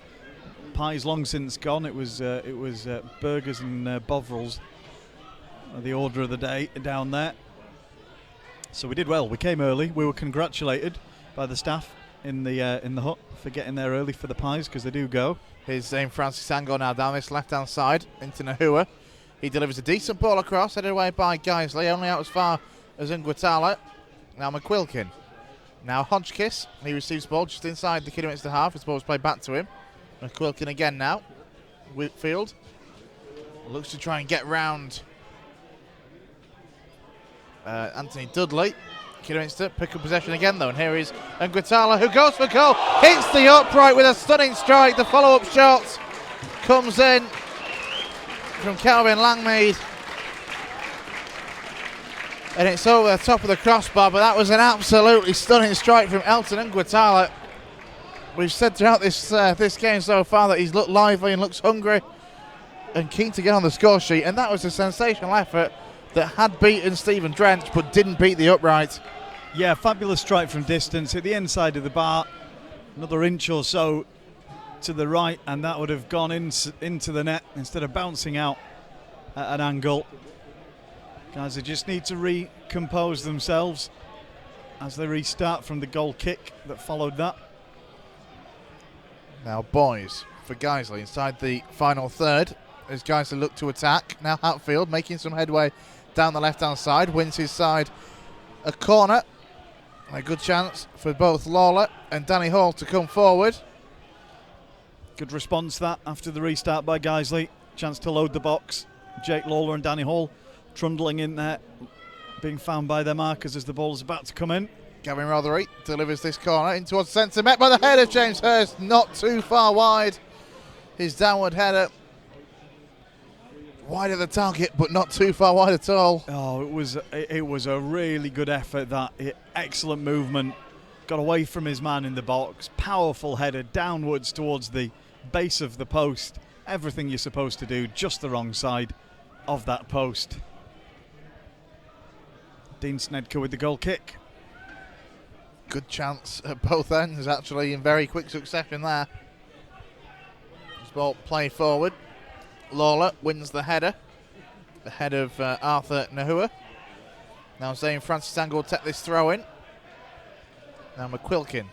Now Hurst gets it forward. Boys finds Boschel. Boschel, his ball almost intercepted by Ben Whitfield as it's moved out to the left hand side though, and down low with the ball at his feet. Now back to Boschel. Now Danny Hall again. Good knockdown from Boys, but only finds a Harriers man. As Matthew Barnes-Homer now looks to come forward on the right-hand side. Jake Lawler looks to get himself between ball and the byline to shield it. Ends up knocking it out instead for a Harriers corner. 7 minutes gone in the second half. Still goalless here in Aggborough. It's been end-to-end, hasn't it, since half-time, Chris? Opportunities for both sides. It's Kidderminster's turn. What can they make from this corner? Whitfield to take the set piece. An outswinger towards the edge of the 6-yard box. Really, really good delivery. Consistent from Ben Whitfield in this game. As the ball comes back in from the opposite side from McQuilkin. Header on it from Keith Lowe. Goes behind for a goal kick. But for me, I don't know if that's one of the things that he's specifically learnt whilst in his time at Bournemouth. but his delivery has been Premier League quality. Every time he's hit the ball between penalty spot and edge of the 6-yard box. God, you're all about the hyperbole this afternoon, aren't you? I mean, it's good. It's been good. Good delivery, yeah. Good corners. I don't know if they've been that amazing, but yeah, they've been fine. Well, how often do we we cover games this season, though, where the corners have been so inconsistent and at times poor? And I don't mean from just, from Guiseley specifically, but from, every side we've been up against at some point. It is very hard to consistently hit a corner where you want to put it, and every time it's putting it on the money. I don't mean to bring you down. I mean, you're right. It's nice to see one beat the first man every so often. What I don't really want to say in response to that is Lincoln are losing now to Wrexham, but they are the 2-1 down. Sorry, mate. Cheers, Nick. Eastleigh have equalised at Boreham Wood. Oh, that's a bonus. Yeah, no, and Welling Barrow is 1-2 to the visitors' Barrow at the moment. Oh, so Barrow winning, which is good for us, the way things are going. Gateshead are 2 up at Torquay. Tamworth are winning 5-1 at Stalybridge in the north. Crikey, that was a very much worthwhile journey for Tamworth. Them, as I say, we passed both them. Yeah, they made and it through. Worcester on the M6. They made it through the traffic quite clearly in the end. This ball played forward now up towards Adam Boyes. Ball hits Danny Lowe and ricochets back in field. Here's Will Hatfield, gets it up to the edge of the 18-yard box, tries to play it over to that left. Keith Lowe hooks the cross away. The cross came in from Danny Lowe. And it's out to play in amongst the Guiseley fans who return the ball to a steward. Now to Danny Lowe, who takes the throw in. Finds Hatfield. Back now to Rothery, just looks to lift it up towards Anthony Dudley. Guiseley still in possession on the left-hand side of the 18-yard box, moving it across into the hands of the goalkeeper, though, from the cross from Danny Lowe. 10 gone in this second half, and that's flown by for me. When you've conceded 5 at home, Chris, how many goals count as consolation goals, or when do you think? Because it's now 5-2 actually in that game, and also Eastleigh Boreham Wood is still 1-0 to Boreham Wood. Actually, Eastleigh haven't equalised, but it's 5-2 to Tamworth at Stalybridge. So they've got at the moment 2 consolation goals. If they make it to 3, is that 3 consolation goals, or are they genuinely back in it, having already conceded 5? Surely at 3 you think you'd be back in it. Anyway, good chance now for Dudley. Gets the edge of the 18-yard box. Good sliding challenge comes in. Boschel loses out to Ngwatala. Now the ball on this left-hand side with Arthur Nahua. McQuilkin spreads a good ball to Hodgkiss, although Dudley does well, reads it, intercepts it very well in fact. Finds Boyes. Boyes' first touch is a good one to Gavin Rothery. Rothery gets a second attempt but goes down and is pulled up. He's getting up gingerly as the ball is played over to that right-hand side now where Ben Whitfield has the ball for Kidderminster. Challenge comes in from Danny Lowe, who puts it out for a throw. Rothery is back up onto his feet though and running. Yeah, he felt something in his right calf. I don't know whether it was something cramp or just a twinge. He's back up and moving around, but it was a scary second there when he went down with his legs straight out in front of him, holding it out there in some pain. Seems to be moving all right now. Now Ngwatala. Back to Hodgkiss, returns the 1-2. Now to Lowe. First time we've really seen Kidderminster in this game just passing the ball across their defensive line, to be honest. And this is possibly why as it goes out of play. Well, but they have got a throwing out of it. I think their biggest problem has also been their biggest strength, as the lack of familiarity in the team, as they've all been basically running around all over the place. It's been so hard for Guiseley to mark, but it also does mean that they don't really know themselves quite what they're trying to do yet. They obviously haven't been working on pattern of play or movement in training yet. It's just been too soon, just getting to know each other's games a little bit. Now Lowe. Back to Danny Hall. He goes long, looking to find Boyes, who was chasing again though. Snecker quick of his line to collect that one. Forest Green are 1 up at Braintree, and that raises a question I was going to ask, Chris, because I wasn't at the Forest Green away game. And when you went down there, were you as excited about the soy and mushroom protein mulch burgers as we have been about the cottage pies here today? Does the novelty food thing go for all of the clubs that have weird menus, or is it just something we've done here today? I think Colin had one of the cardboard burgers. No, Colin was genuinely very impressed actually with the burger at Forest Green. Colin, who was the only one who didn't partake in a pie today, so he's obviously got ideas above his station. Me and Dave had chips and gravy, which apparently was vegetarian gravy, even though it was just generic Bisto. Okay. Vegan friendly, apparently. Anyway, we are going to see a substitution fairly shortly for Kidderminster before we turn this back to the Harry Bikers. Hairy being the operative word. We both have beards. Yeah, no, well, neither of us has a bike, to my knowledge, so... So we're the hairy passengers for today. It's fair to say Colin isn't a hairy driver. Anyway, the ball played forward. Hurst keeps that in play. This ball goes back down the line by Kidderminster. Neither side holding on to the ball for a great deal of time. We are going to now see this first change. It's been Luke Maxwell who's going to come on for Kidderminster's first change. We've played 59 minutes. And it is the number 34. It's Ben Whitfield who they're signalling. One or two other players looked like they thought it might be them. But it's young Ben Whitfield. It says is. Goodbye. And he's played quite well today, I think. Good movement, especially in the first half. Tailed off a little bit since half time. His influence on the game in the attacking third. As you say, good set piece delivery. He's come on an awful long way since I last watched him play a game, which was in the FA Youth Cup against Bury's under-18s a few years ago. A game in which Anthony Dudley was playing. I was going to say, we talked about on the way down the fact that the last time that Anthony Dudley and Ben Whitfield were on the same pitch for opposing sides. Yeah. Ben Whitfield was playing for Guiseley and scored, and Anthony Dudley was playing for Bury and scored. Yeah. So does that mean that if Ben's not scored today, does that mean Anthony's not either? Is that what you're saying? In which case, we could probably bring Dicko on now. Just a quick reminder on the bench for Guiseley: Ben Parker, Adam Lockwood, Liam Dickinson and Nicky Boschel. Of course, Oliver Norburn went off in the first half and was replaced by Will Hatfield. Interesting to note, no substitute goalkeeper on the Guiseley bench, but I am informed, and this may be comical if it happens, that Liam Dickinson will be the goalkeeper. I imagine that he'd just be like Rene Higuita, attempting the scorpion and such. Shot now comes in from Luke Maxwell, blocked well by Ryan Toulson. Do you think he'd still want to take the penalties? Yes, undoubtedly.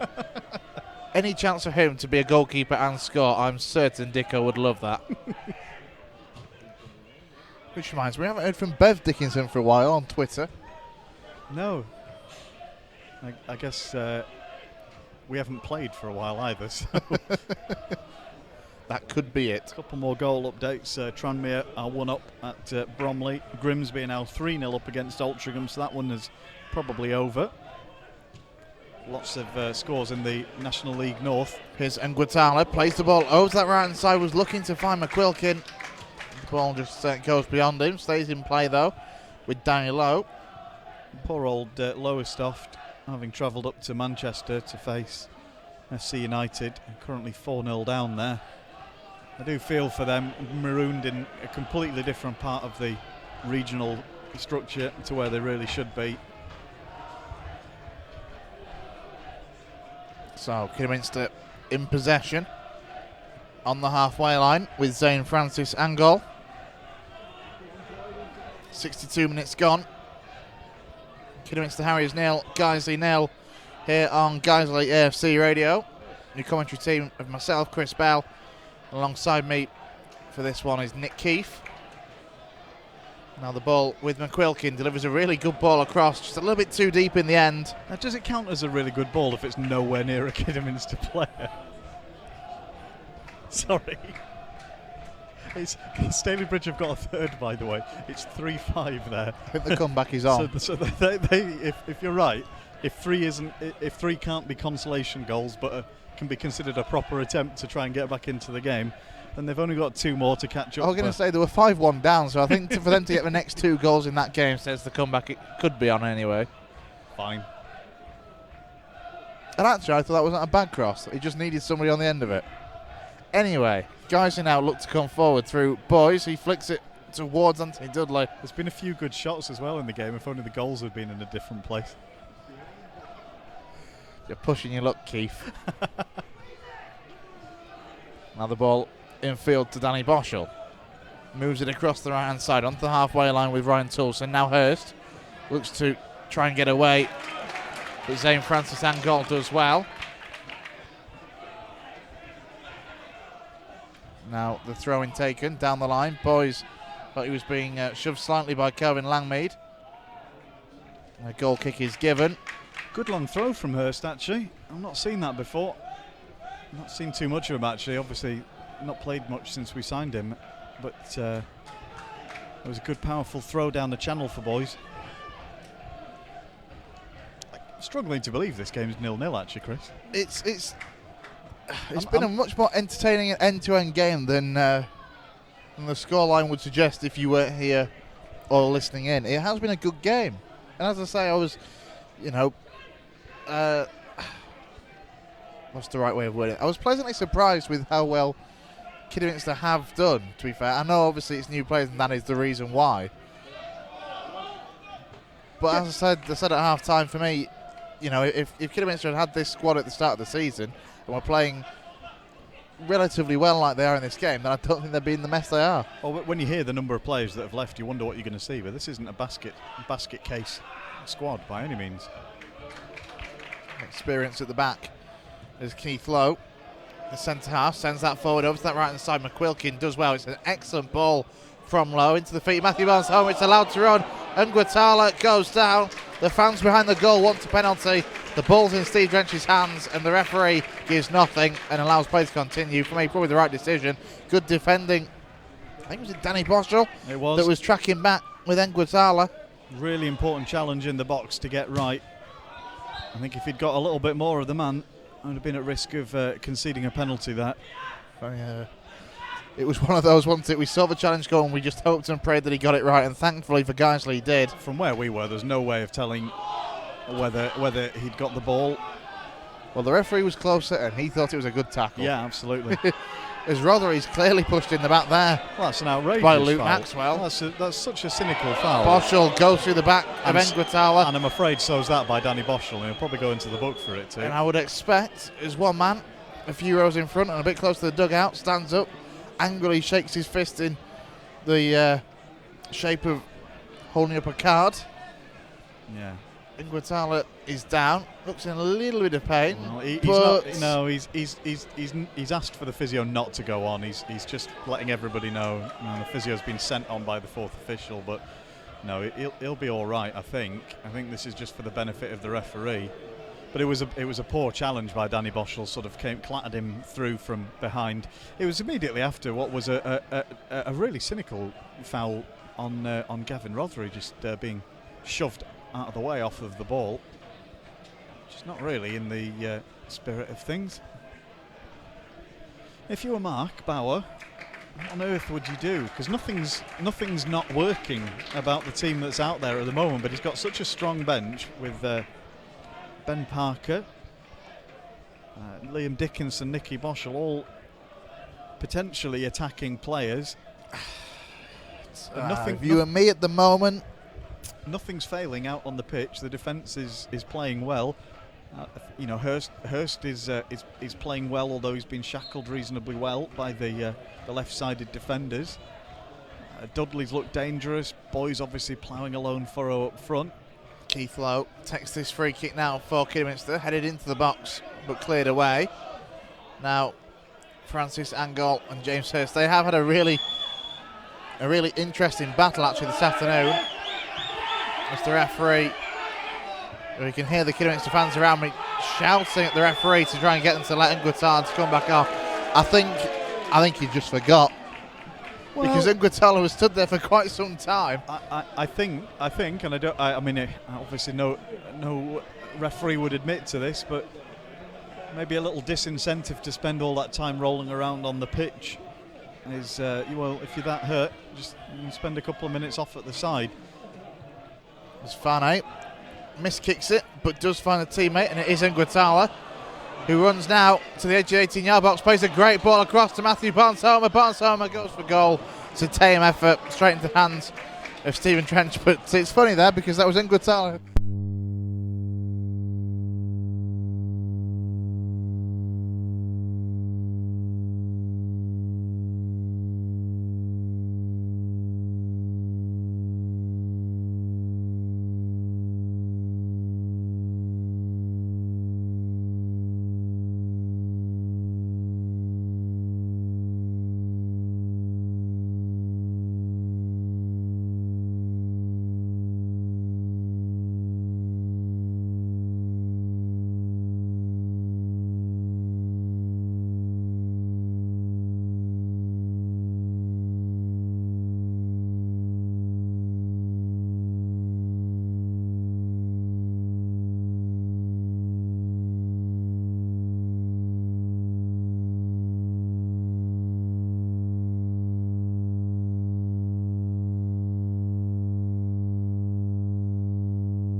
So we've got a free kick now for Kidderminster Harriers. Apologies for the interruption then. We appeared to suffer a power cut temporarily. We are pleased they were back on with you. Has to be said, it's an isolated power cut as this free kick comes in from McQuilkin now. It's been turned goal bound, but Stephen Drench is there. In the moment or two that we were away from you there, the only notable incident is that a yellow card has come out for Danny Boschel, which is not overly surprising because it was another one of those slightly late challenges that we'd seen him give, that we'd seen him put in a couple of moments before. Do let us know if we are back. Yeah, I think we are. Thank you. Thanks for the news that Earth hum was more enjoyable to listen to than our commentary as well. Appreciate that. Here's Maxwell now for Kidderminster that look to come forward. 20 minutes to go here at Aggborough, and somehow it is still goalless, although Kidderminster Harriers have just been handed a free kick. Midway inside the Guiseley half, we're going to see another change for the Harriers fairly soon with Gurjit Singh, the striker, who will be coming on. Great opportunities for Kidderminster as well in the last few minutes. Only really disappointing finishing has prevented them from taking the lead. They're definitely in the ascendancy at the moment, and this is a really dangerous situation for the Lions as the wall lines up. 30 yards out, free kick from McQuilkin, high, dips, only just over the top of the crossbar in the end. At first it looked like it was going to go way, way over, but it did drop, but not enough, and we are going to get that change now for the Harriers, and it is Gurjit Singh who is going to come on, and he is going to replace Matthew Barnes-Homer, who's putting a decent shift up there the last game in his long spell here at the Harriers, subject of course to extension, but it's a change up front. So he's on loan, is he, Barnes-Homer? As far as that's what I'm aware of. That's what I was informed earlier on. It was only interesting because he's wearing the number 9 shirt. I imagine it was probably made vacant by one of the players that left. Oh, of course. Sorry, yeah. A few ironic cheers here for a decision to give an offside decision against Guiseley. James Hurst just with his bottom lip sticking out, pouting a little bit at the referee. So Nathan Hurst was a student I used to teach. How many years ago was that? Only a couple. Let's not go into this. Only a couple. As the ball is sent back to Drench by Jake Lawler. His clearance isn't the best, unusual for Drench. It's just stayed low. but it's not coming to any immediate danger. McQuilkin picks it up, moves on that right-hand side. Now, Nguatala challenging, goes down. Referee allows play to continue, though, with Guiseley in possession. Ball forward, up towards Boys. Moves it well, out to this right-hand side to find Hurst. Toulson makes the overlapping run. Here is Ryan Toulson now. Hurst again with the overlapping run. Brilliant back heel from Ryan Toulson. Low ball across. The chance is there as Boys gets something on it.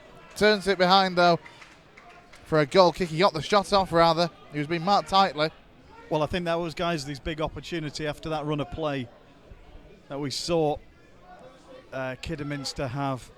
Great chance. Really nice interplay between Toulson and Hurst down the right. Just couldn't get it the right side of the post, could he, Adam Boys?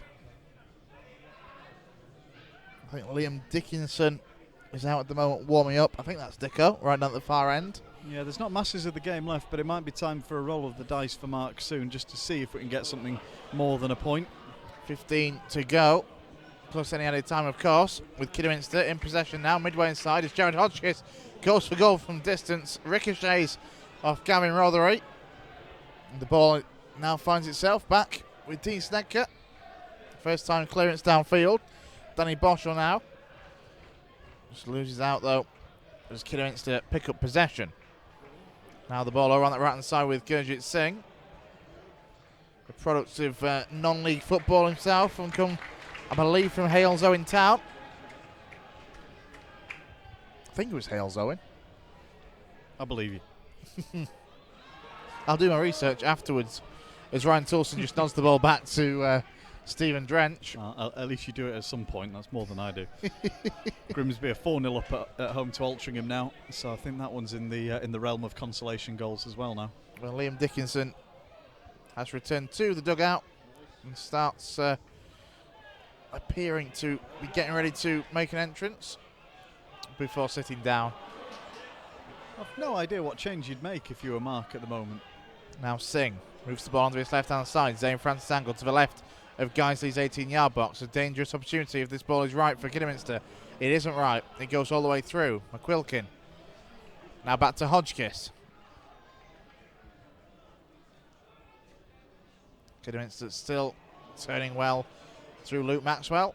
Now Gurjit Singh. Ball intercepted well by Guiseley. They can now look to come forward. Ball just inside the Guiseley half. Played forward, looking to find Adam Boys. Boys chases well, but then that's some great play from Keith Lowe.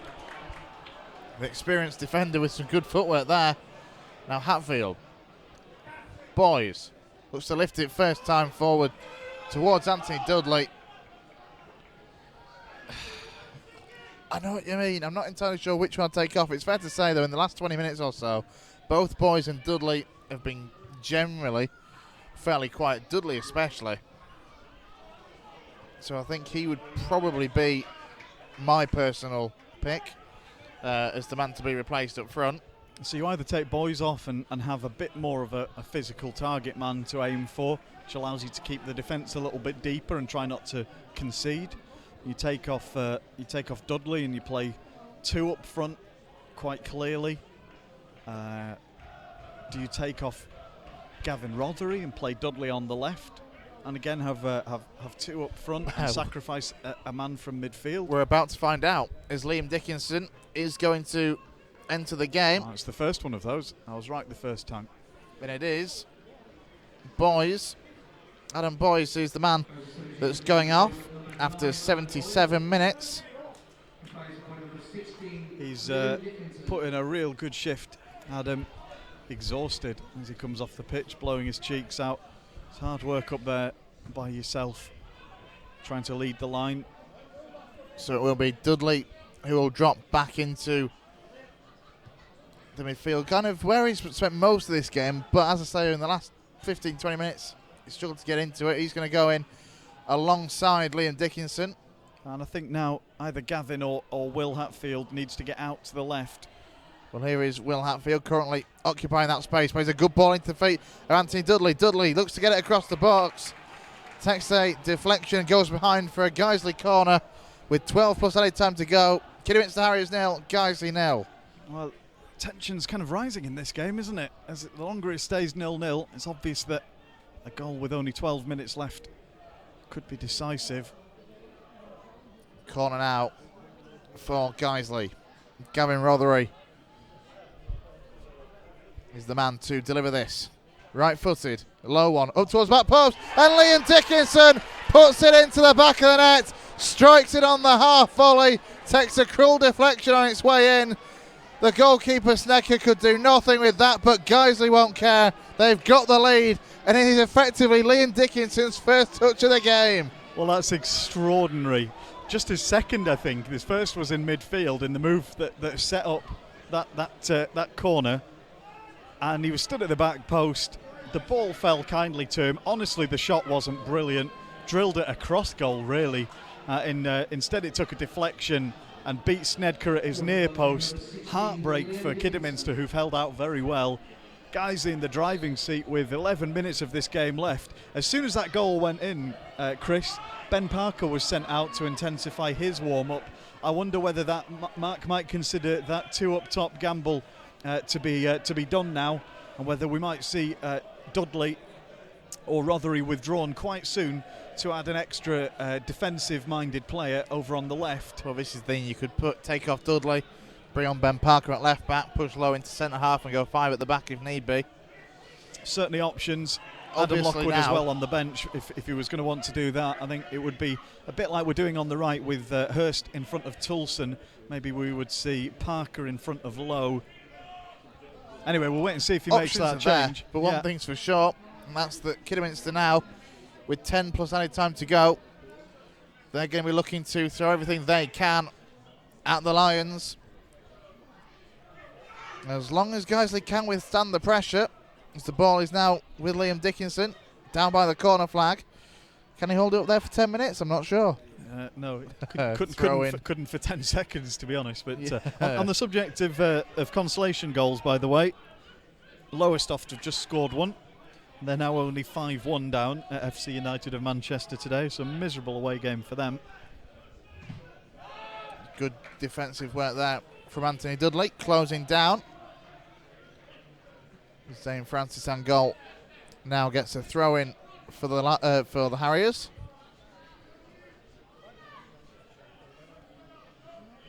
But on the balance of play, that goal, as I say, we're very, very delighted that it has arrived. But the manner in which it's coming is a little bit unfortunate for Kidderminster. Well, they've been bright all game. They're still looking bright going forward now. Both teams just needed to apply one good finish in the game, or it turns out it didn't, because Liam Dickinson's wasn't brilliant, as it goes with the deflection being the main reason it went in. As the game's just stopped because Danny Boschel's down injured on the edge of the centre circle. Martin Stringfellow's onto the pitch. Just got clattered in a challenge. And You've got to wonder. Veteran midfielder. And the veteran midfielder's down on his back at the moment. You've got to wonder how many cruel goals, shall we say, have cost Kidderminster this season. Well, we've seen it ourselves in games, haven't we, where we've played really well for 85 minutes of a game and just been sucker punched at a crucial moment. Wrexham springs to mind for that. Yeah, quite. And that was a game that felt like a defeat, didn't it, that day, after we'd led. But with Danny Boschel back on his feet, and he's obviously got to trudge off, leave the pitch for the time being. 8 minutes on the clock, in red on the scoreboard away to our right as we sit in the main stand. I feel more tense now, Chris, at 1-0 up with 8 minutes plus stoppage time left than I did at 0-0. It's been one of those afternoons as Kidderminster get us back underway. The ball over on the right hand side now with Jared Hodgkiss. Sends it long, flicked on by Kidderminster but cleared away by Danny Hull. Liam Dickinson goes up very well, gets the flick on, but nobody there to get on the receiving end of it.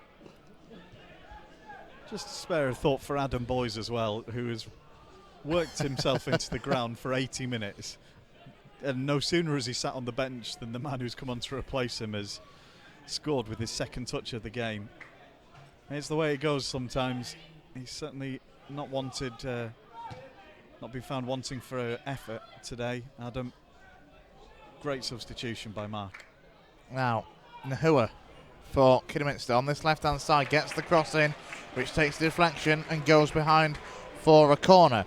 6.5 plus added time to go. As Kidderminster send everybody forward except for Zane Francis Angol and Jared Hodgkiss. Everyone back inside the box, all bar Anthony Dudley for Guiseley to try and defend this one. And Guatala left unmarked outside the box at the moment. As this corner now does come in and headed away at the first time and hooked away at the third time there. The second time it was missed altogether. Hodgkiss sends the ball back to Dean Snedker on the edge of his box. Played over to the right hand side now. Then Guatala, long ball forward. Kelvin Langmead. Good call that by Drench, and the dummied header by Jake Lawler to see the defenders away to make the space for Drench to collect the ball in the area. Trick for Guiseley now is to maintain concentration at the back. Both Danny Hall and Jake Lawler trying to push the defensive line up during that last piece of play, trying to avoid being forced deep and defending on the edge of their own box as the ball goes long forward up there again for Jake to head away. It probably won't be too far off the stage where Kidderminster could consider putting one of their centre halves up. The primary candidate for that would be Kelvin Langmead, of course, who has had a career playing both at the back and at the front as a striker for Shrewsbury in the Football League. Liam Dickinson at the moment is just running side to side across the pitch, chasing down whoever's got the ball, no matter how far away they are from him. He's going to earn his appearance fee in the time he's got. He looks determined to do that. Farnay plays a good ball out to his left-hand side. Zane Francis Angol tries to deliver the early ball. James Hurst blocks the cross, but it's again at the cost of a corner. Into the final 5. And again, so many red and white shirts pushing forward. So, corner now with 4 and a bit to go for Kidderminster in towards back post. Drench gets a flailing arm on it, enough to put it out on that far side for a throw-in. Decent goalkeeping, to be fair. I don't know how he managed to get up in amongst that crowd of players, but he did well enough to do so. You're going to see the third and final change, and it's going to be Amari Patrick, the number 10, the striker, who's coming on, and he will replace Arthur Nahua, who's had a decent debut.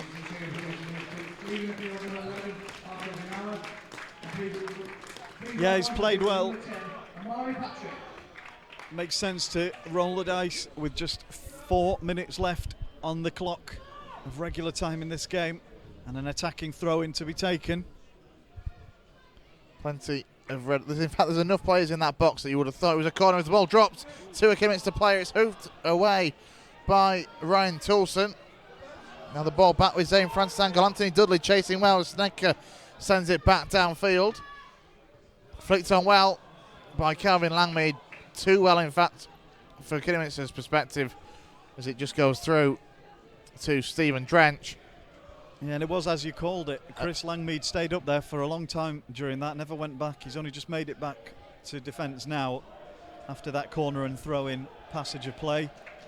Beat Jake Lawler in the air, but as you say, couldn't do anything decisive with it. Well, there was a heavy pass back in the air from Kidderminster, which was headed away in the end by Dean Snedker to prevent it going out for a corner, but it is a Guiseley throw. Ben Parker is getting stripped down and ready to come on.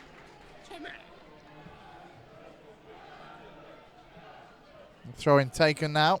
Liam Dickinson has it down by the corner flag on the far side. And this is exactly where Guiseley want it to be, isn't it, Chris? In the final few minutes, it works perfectly for the ball to be down there in the hands of Danny Lowe. Plus added time to go. Another throw-in taken into the feet of Liam Dickinson. Kidderminster back in possession because this was I could have sworn that was a pass back then. No, it was. Had he just gone out? Yeah, it had gone out. Liam Dickinson sort of backheeled it out of play. We are going to see the third and final change for Guiseley. Gavin Rothery is the man who's going to come off, and he's going to be replaced by Ben Parker. So it's a like-for-like change where Rothery has been operating on that left-hand side. Yeah, more defensive cover coming on. Good afternoon's work for Gavin, applauding the travelling fans who are across the far side of the ground from where we are sat, making good noise up there. 57 officially counted through the gates of them today. Parker on in front of Danny Lowe, an extra body on the left just to try and shore things up if at all possible, as there's a hashed clearance from Danny Hall on his right foot. Yeah, it's not a great clearance at all by Danny Hall, and now Patrick gets the ball across the 18-yard box, falls to Ngwatala on the edge of the Guiseley box, but it has been cleared away. Here's Liam Dickinson now, trying to hold the ball up while support comes forward in the form of Anthony Dudley. The ball forward, though, intercepted well by Kidderminster. Good sliding challenge, though, from Hatfield again, gets it forward.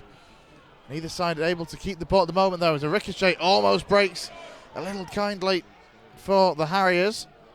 Hurst now lifts it forward, does well.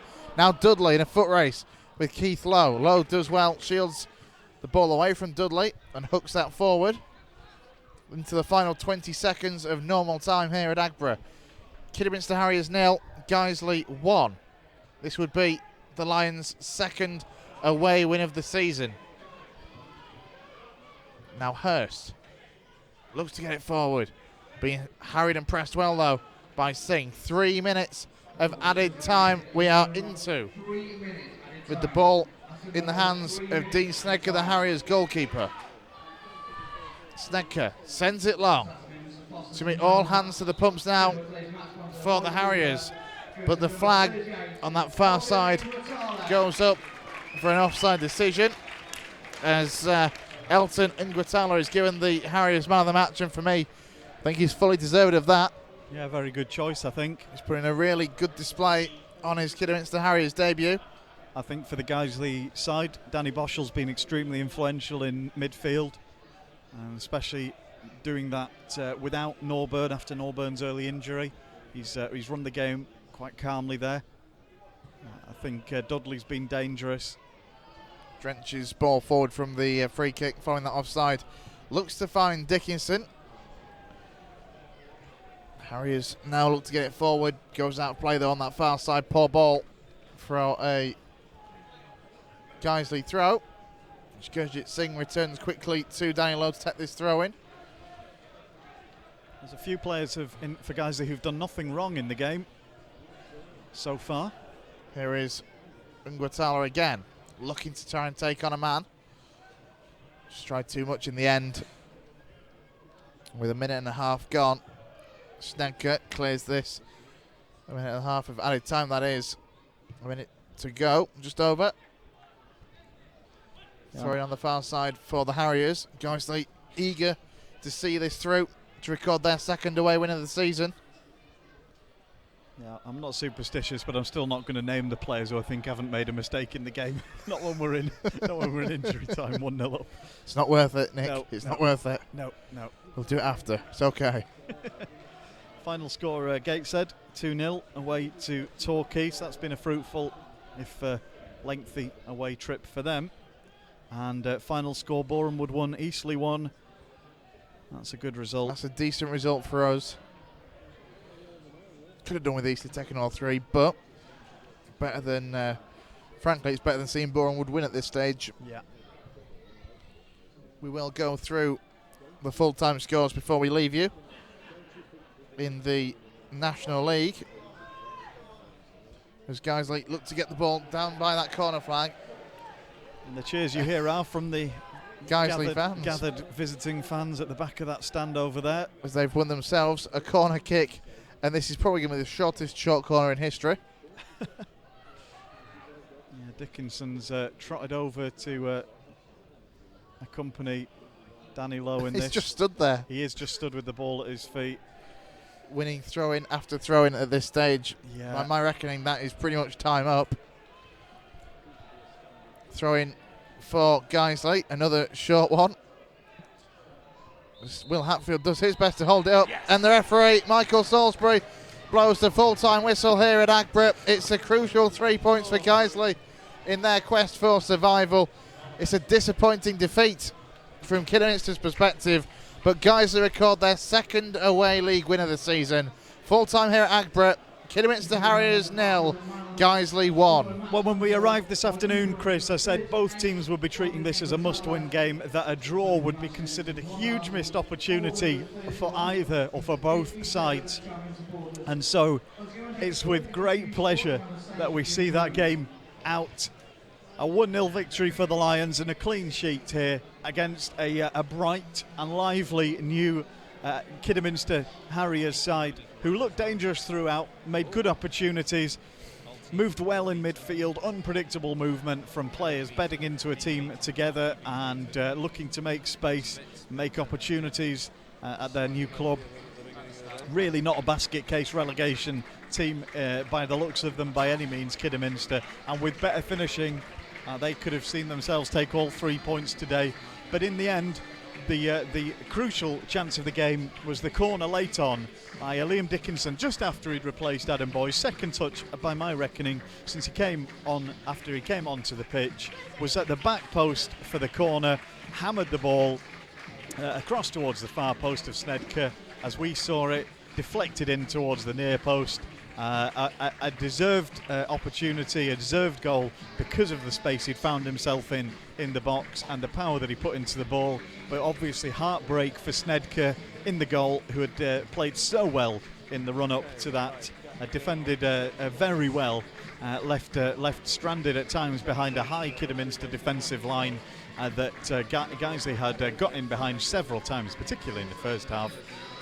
A very good day's work all in all for Guiseley, a crucial 3 points to get them back up and running again after an extended break because of the weather since the Christmas period. And all in all, Chris, I think we can say a job well done today by the Guiseley team, and a special mention as well to the warm welcome that we've had from the Kidderminster fans and staff and volunteers and officials. We've had a lovely day out down here, and those 3 hours back on the way up as that pie settles are going to feel all the sweeter for taking 3 points with us. Very, very much so indeed. It is a hard-earned and a well-needed 3 points here, and as you say, you've got to wonder that if this set of players for Kidderminster had turned up at the club a couple of months ago, they'd be in a much better situation than they are now. We'll go through the full-time scores and latest scores across the rest of the league now in the Vanarama National League. Borehamwood 1, Eastleigh 1, Bromley 0, Tranmere 1, Chester 0, Southport 0, Forest Green 1, Braintree 0, Grimsby 4, Altrincham 0, Kidderminster 0, Guiseley 1, Macclesfield 0, Aldershot 2, Torquay United 0, Gateshead 2, Welling 1, Barrow 2, Woking 1, Halifax 1, and Wrexham 3, Lincoln City 1. The live table, as things are now, looks like this. There's a 7-point gap between Guiseley in 18th on 34 points and Altrincham, who occupy that final relegation spot at the moment. 2 games in hand on the 3 sides above them. They are on 27. Quickly running through the bottom of the table, Kidderminster on 14 points. Torquay, second bottom on 20. Welling, third bottom on 24. They lost today. Altrincham, as I say, occupy the third and fourth relegation spot on 27 points.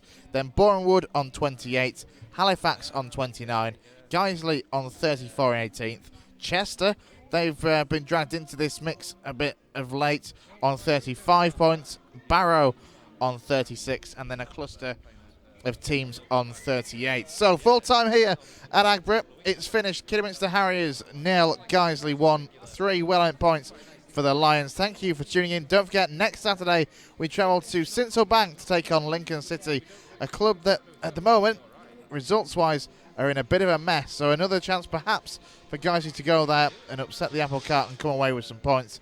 Do join us for that one here on Guiseley AFC Radio. Sincil Bank welcomes us next week for Lincoln City. Thanks for tuning in this afternoon. Apologies for the technical glitches we've had throughout the afternoon. Hopefully that hasn't hampered your enjoyment too much. Thanks for listening. We'll hear from you very, very soon. Thank you.